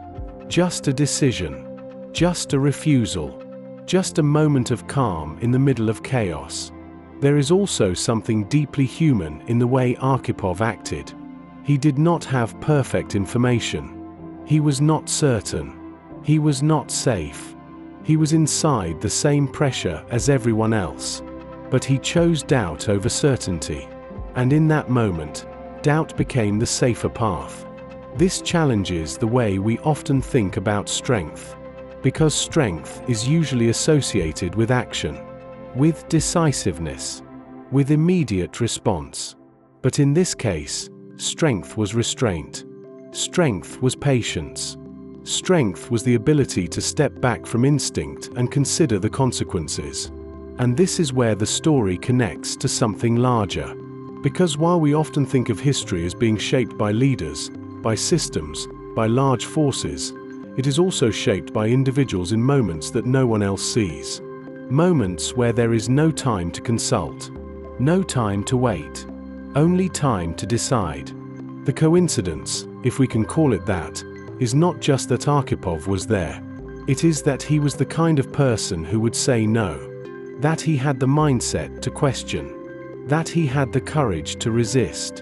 And that in that exact moment, those qualities mattered more than anything else. It is a reminder that the course of history is not only about what happens, but about who is present when it happens. Who speaks? Who pauses? Who refuses? Because sometimes, the difference between survival and destruction is not a large event. It is a small decision, made by one person, in a place no one can see. In the end, the story of Vasily Arkhipov is not just about a submarine, or a crisis, or a near disaster. It is about the quiet power of restraint. It is about the importance of doubt. It is about the idea that even in the most extreme situations, there is always a moment where a different choice can be made. And sometimes, that choice is enough to change everything. Roy Sullivan. There are stories that feel impossible not because they break the laws of nature, but because they stretch those laws to a point where they begin to feel personal, almost as if chance itself has chosen a single individual and returned to him again and again with the same outcome. The story of Roy Sullivan is one of those rare cases where reality does not need exaggeration, because the raw facts alone are enough to create a sense of disbelief that lingers long after you hear them. Roy Sullivan was a park ranger in Shenandoah National Park, a place defined by vast forests, open skies, and the quiet presence of nature in its most powerful form, where storms can build quickly and lightning becomes part of the landscape rather than an exception. Lightning, by itself, is already something we perceive as rare and dangerous, a force that is unpredictable, sudden, and often fatal, something that most people will never experience directly in their entire lives. And yet, Roy Sullivan was struck by lightning not once, not twice, but 7 different times over the course of his life. The first strike happened in 1942, when he was working in a fire lookout tower, a structure designed to observe the forest from above, offering a wide view but also placing him closer to the sky, closer to the storms that moved across the mountains. Lightning hit the tower. It surged through the structure, and it struck him. He survived, but the experience left its mark, not only physically, but mentally, because being struck by lightning once is enough to change the way a person sees the world. Most people would consider that a once-in-a-lifetime event, something so unlikely that it would never happen again. But for Roy Sullivan, it did. Years later, in 1969, Lightning struck him again while he was driving his truck along a mountain road, a moment that should have been protected by the metal frame of the vehicle, which normally acts as a shield, guiding electricity around the person inside. But the lightning found a way. It entered through the open window. It hit him. And once again, he survived. At this point, the story begins to shift from unlikely to extraordinary, because 2 lightning strikes in one lifetime already push the boundaries of probability. But the pattern did not stop. In 1970, he was struck again, this time in his yard. In 1972, it happened again while he was working in the park, leaving his hair set on fire, a detail that sounds almost unreal but was documented as part of his experience. In 1973, lightning struck him yet again, knocking off his shoes and leaving burns along his body, as if the sky itself had reached down and touched him directly. By now, the repetition becomes difficult to process, because lightning is not something that returns to the same person repeatedly under normal circumstances. It is random. It is scattered. It does not follow individuals. And yet, in this case, it seemed to. In 1976, the pattern continued. Another strike. Another survival. Another moment where something that should be extraordinarily rare became, for him, almost familiar. And then, in 1977, it happened for the 7th time. 7 separate lightning strikes across a single lifetime. Each one different. Each one dangerous. Each one survived. At this point, the story moves beyond coincidence in the way we usually understand it, because coincidence suggests alignment, but this feels like repetition, like a pattern that returns with a consistency that challenges our sense of randomness. Some people began to see Roy Sullivan as unlucky. Others saw him as incredibly lucky, because while he was struck more times than anyone else recorded, he also survived every single strike. He carried scars. He carried burns. But he lived. And that duality is what makes the story so powerful, because it sits at the intersection of danger and survival, where the same event that could have ended his life instead became something he endured repeatedly. There is also something deeply psychological about this kind of story, because once a pattern is established, we begin to expect it, even if we know that expectation has no logical basis. People reportedly avoided standing near him during storms. Some even believed that lightning was somehow drawn to him, that he carried something that made him a target. From a scientific perspective, there are explanations that can reduce the mystery. Roy Sullivan spent a large part of his life outdoors, often in elevated or exposed environments, increasing his likelihood of being near lightning activity. His job placed him in situations where storms were part of daily life, not something to be avoided, but something to work within. Over time, repeated exposure increases probability. Not certainty, but probability. And yet, even with that explanation, the number remains striking. 7 times. It is a number that feels symbolic, almost narrative, as if it belongs more to a story than to reality. This is where coincidence becomes something else, something that touches on the way humans interpret extreme patterns. We begin to assign meaning. We begin to tell stories. We begin to see intention where there may be none. But even if we strip away all interpretation, the core fact remains unchanged. 1 man. 7 lightning strikes. All survived. And that fact alone is enough to create a sense of, or that does not need embellishment. Because sometimes, the most powerful stories are not the ones that are explained, but the ones that remain balanced between understanding and mystery. Roy Sullivan's life reminds us that probability does not guarantee distribution, that rare events can cluster in ways that feel almost impossible, and that survival, even when repeated under extreme conditions, does not always come with a clear reason. It simply happens. Again and again. Like lightning. Sudden. Unpredictable. And impossible to ignore. The microwave oven. There are discoveries that come from careful planning, from years of research, from experiments designed with precision and control, and then there are discoveries that happen in a moment, quietly, unexpectedly, almost by accident, when someone notices something small that most people would ignore. The story of the microwave oven belongs to that second kind of discovery, the kind that begins not with intention, but with curiosity, and grows into something that changes daily life for millions of people.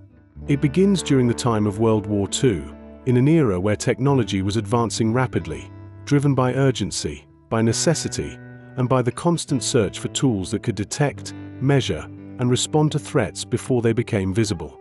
One of the most important technologies being developed during that time was radar, a system that could detect objects at a distance using radio waves, allowing military forces to identify incoming aircraft or ships even when they could not be seen. At the center of this technology was a device called the magnetron, a powerful component capable of generating high-frequency radio waves, which could then be used to send signals into the environment and receive reflections back. In 1945, an American engineer named Percy Spencer was working with these magnetrons at the company Raytheon, where his job involved improving radar systems and understanding how these powerful devices behaved under different conditions. Spencer was not a formally trained scientist in the traditional sense, but he was known for his sharp instincts, his ability to notice small details, and his habit of paying attention to things that others might overlook. One day, while he was standing near an active radar set, something unusual happened. In his pocket, he had a chocolate bar. At some point during his work, he noticed that the chocolate had melted. Not slightly softened, not warmed by his body heat, but clearly melted in a way that suggested exposure to a strong external force. This moment could have easily been dismissed. A small curiosity, an inconvenience. But Spencer chose to stop and think about it. He understood that the only unusual factor in that moment was the presence of the magnetron, emitting high-frequency waves that interacted with the surrounding environment. So he asked a simple question. Could these waves be responsible for melting the chocolate? Instead of moving on, he decided to test this idea. He placed popcorn kernels near the magnetron. Within moments, the kernels began to pop. This was not heat in the traditional sense, not fire, not conduction, not something that required direct contact, but something invisible, something that passed through space and interacted with the material itself. Encouraged by this result, Spencer conducted another experiment. This time, he placed an egg near the device. As the waves interacted with the egg, the internal moisture heated rapidly, building pressure until the egg suddenly exploded. What he was observing, even if he did not yet fully describe it in modern terms, was the effect of microwave radiation on water molecules, causing them to vibrate and generate heat from within. This was fundamentally different from traditional cooking methods, which rely on transferring heat from the outside inward. Here, the energy was being absorbed directly by the material. Heat was being created inside the food. This insight, simple but powerful, marked the beginning of a new way of thinking about cooking. Not as a process driven by fire or surface heat, but as a process driven by energy interacting with molecules. Spencer realized that if this effect could be controlled, it could be used intentionally. Food could be heated quickly, efficiently, without the need for flames or long cooking times. Working with his colleagues at Raytheon, he began to develop a device that could contain and direct these microwaves safely. The first versions of what would become the microwave oven were large, extremely large, standing over 5 feet tall and weighing hundreds of kilograms. They required significant power. They were expensive, and they were not designed for home use. In 1947, the first commercial microwave oven was introduced. It was called the Radarange. It was primarily used in industrial kitchens, restaurants, and on ships, where its speed offered a clear advantage despite its size and cost. At that time, the idea of using such a device in a home kitchen would have seemed impractical, even unnecessary. People were accustomed to traditional methods: ovens, stoves, slow cooking processes that required time and attention. But technology evolves, and over time, improvements were made. The devices became smaller, more efficient, more affordable. By the 1960s and 1970s, microwave ovens began to appear in homes, gradually transforming the way people prepared food. What once took hours could now take minutes. Leftovers could be reheated quickly. Meals could be simplified. Convenience became a defining feature of modern kitchens. And all of this began with a single observation: a melted chocolate bar in a pocket. What makes this story particularly compelling is not just the invention itself, but the way it emerged. There was no initial goal to revolutionize cooking. No plan to create a new appliance for everyday life. There was only a moment of attention, a willingness to notice something unusual, and the decision to explore it rather than ignore it. This is often how accidental discoveries happen, not through randomness alone, but through awareness, through the ability to recognize that something small might be significant. Many people might have experienced the same moment. They might have noticed the melted chocolate. They might have wondered briefly, and then they would have moved on. But Spencer did not move on. He stayed with the question. He tested it. He followed it. And in doing so, he transformed an accident into an invention. The microwave oven is often seen as a symbol of modern convenience, something ordinary, something expected, something that exists in almost every kitchen without much thought. But behind that simplicity is a deeper story. A story about how discoveries are made. A story about how attention can turn coincidence into innovation. It also reflects a broader pattern in the history of science and technology, where some of the most important breakthroughs emerge not from solving a specific problem, but from observing an unexpected result and choosing to understand it. In this sense, the microwave oven is not just a device. It is a reminder that the world is constantly presenting small anomalies, small deviations from expectation, moments that do not quite fit. And within those moments, there is potential. Potential for discovery. Potential for change. But only if someone is willing to notice. Only if someone is willing to ask why. Only if someone is willing to pause and look more closely and follow the question wherever it leads. The melted chocolate was not the invention. It was the beginning. The real invention was the decision to take that moment seriously.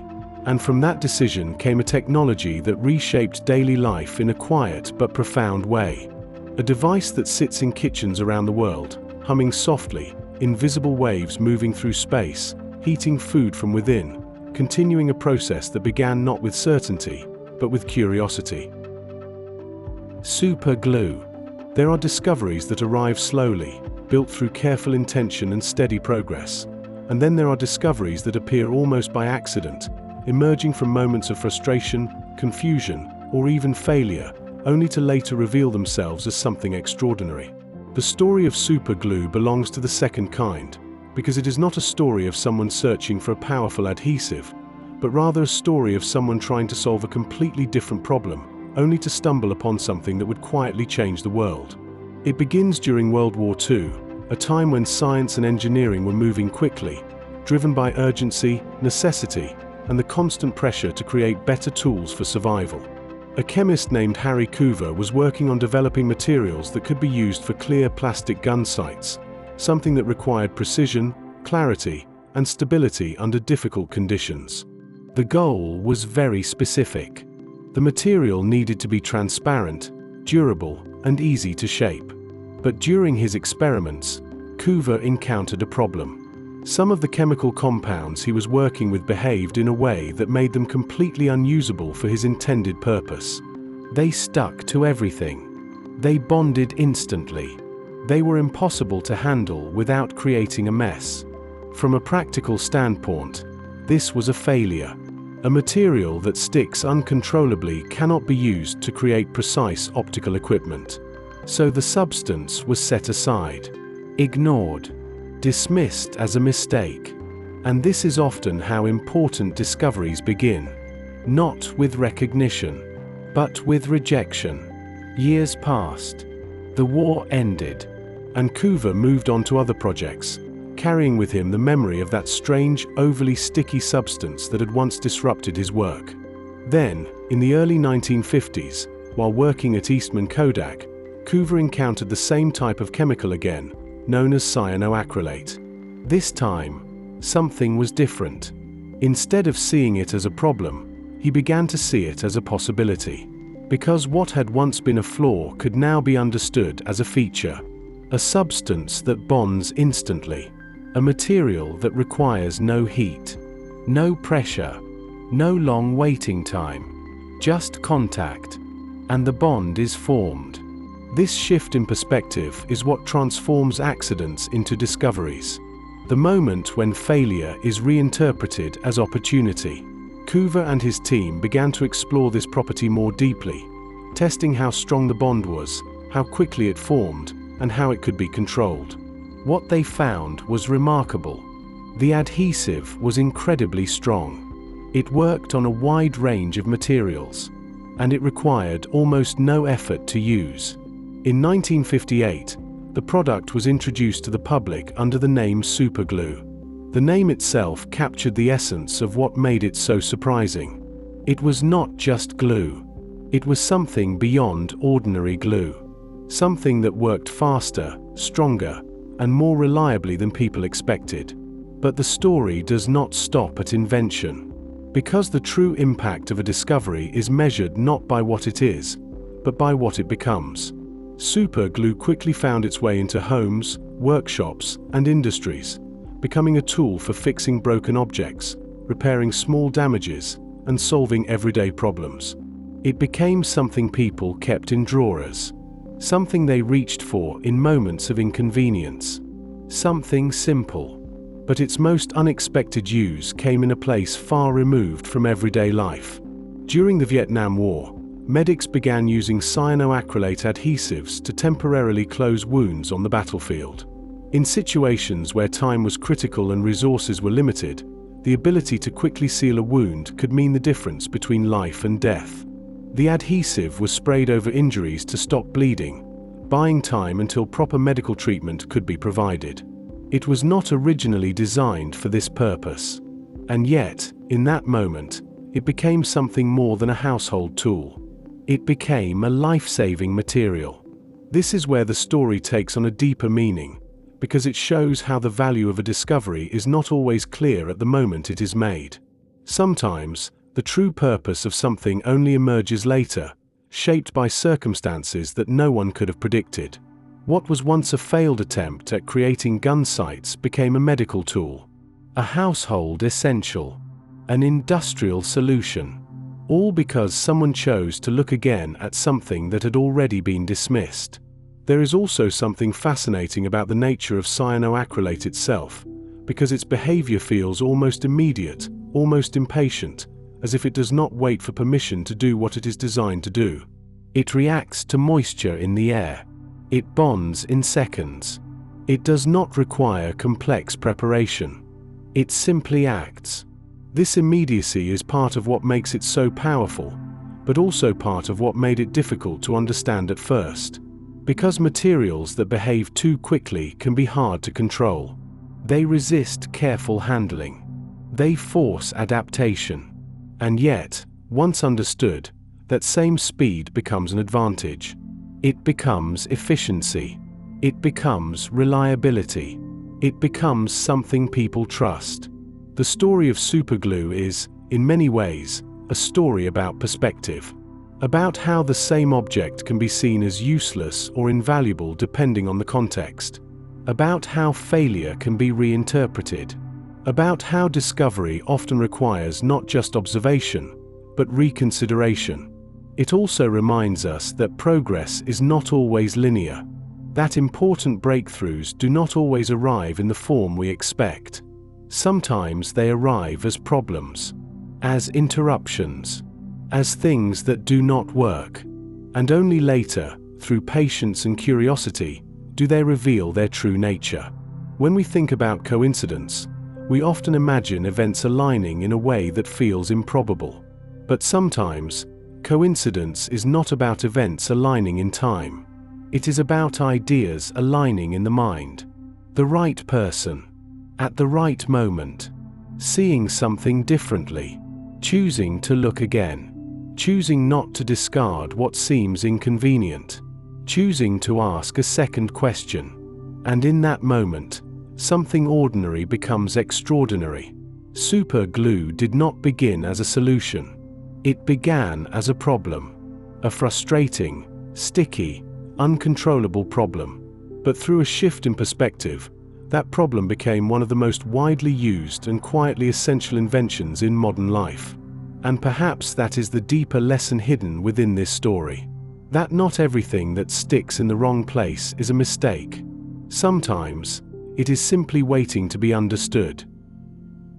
Velcro. Some of the most surprising discoveries do not begin with intention, or with a clear goal in mind, but with a moment so small and ordinary that it could easily be ignored, a moment that only becomes important because someone chooses to pay attention instead of moving on. The story of Velcro begins not in a laboratory filled with machines, but in nature, in a quiet outdoor setting, where a man was walking with his dog through fields that looked like any other, with grass, plants, and small details that most people would never stop to examine. That man was George de Mestral, a Swiss engineer, and on that day in 1941, he noticed something that most people would have brushed off as a minor annoyance.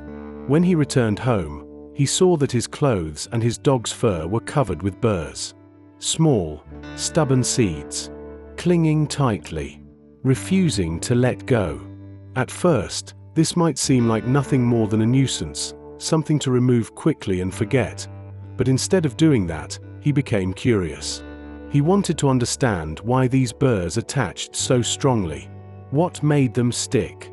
What allowed something so small to hold onto fabric and fur with such persistence? So he did something simple, but unusual. He looked closer. He placed the burrs under a microscope, and what he saw changed everything. Each burr was covered with tiny hooks, microscopic structures that could catch onto loops in fabric or strands of hair, creating a connection that was both strong and flexible, something that could hold firmly but also be pulled apart without breaking. This was not glue. It was not suction. It was a mechanical system, a natural design, elegant in its simplicity, powerful in its function. In that moment, what could have remained a forgotten detail became an idea, a possibility. Because if nature could create a system like this, then perhaps humans could recreate it.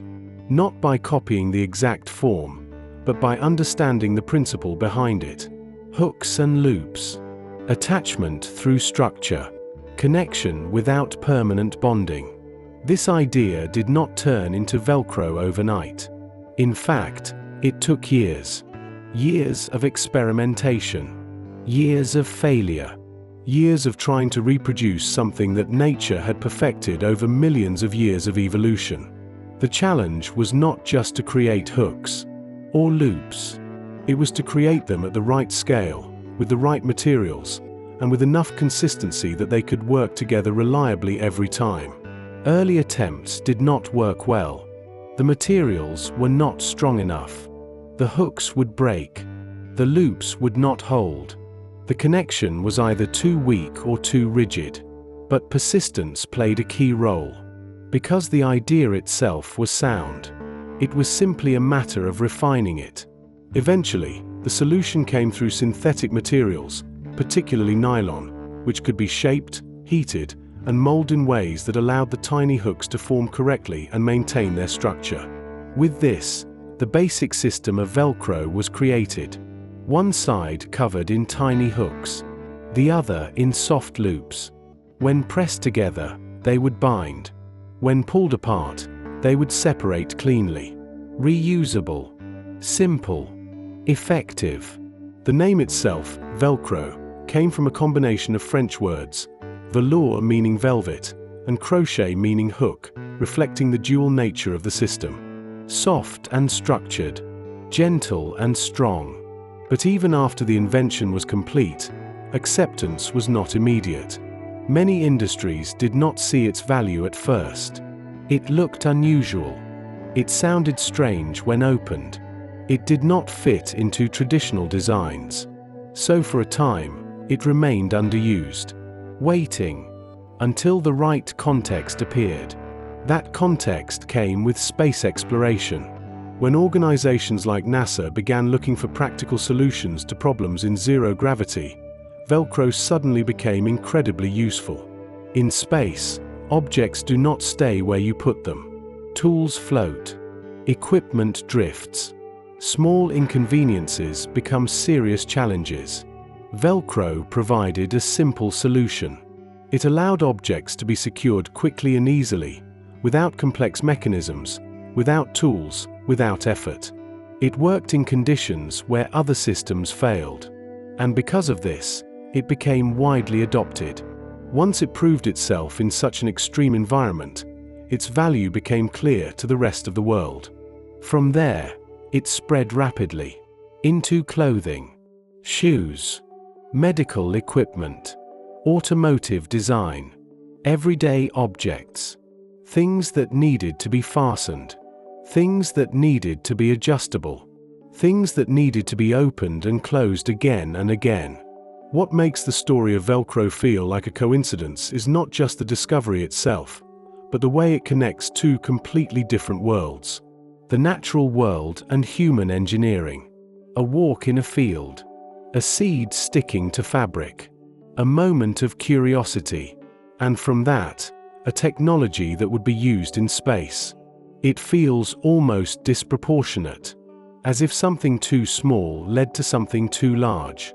But this is often how innovation works, not through grand plans, but through attention, through noticing what others ignore, through asking simple questions. Why does this work? How does this hold?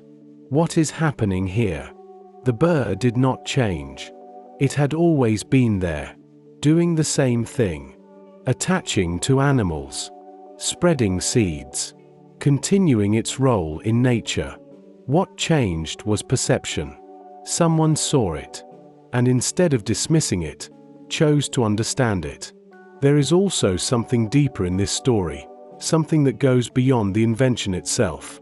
It is the idea that solutions already exist around us, hidden in plain sight, waiting to be discovered, waiting for someone to recognize their potential. Nature is full of systems that are efficient, adaptable, and resilient. Systems that have been refined over time. Velcro is an example of what happens when we learn from those systems, not by forcing our own ideas onto the world, but by observing and adapting what is already there. In this sense, Velcro is not just an invention. It is a translation, a way of taking a natural mechanism and expressing it in human-made form.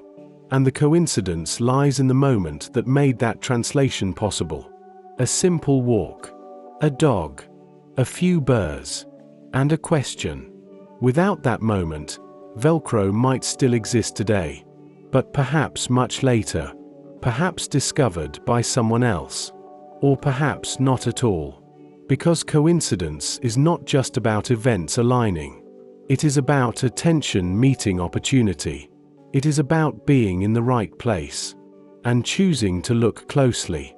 In the end, Velcro reminds us that even the smallest details can hold extraordinary potential, and that sometimes the line between accident and discovery is defined not by what happens, but by how we respond to it.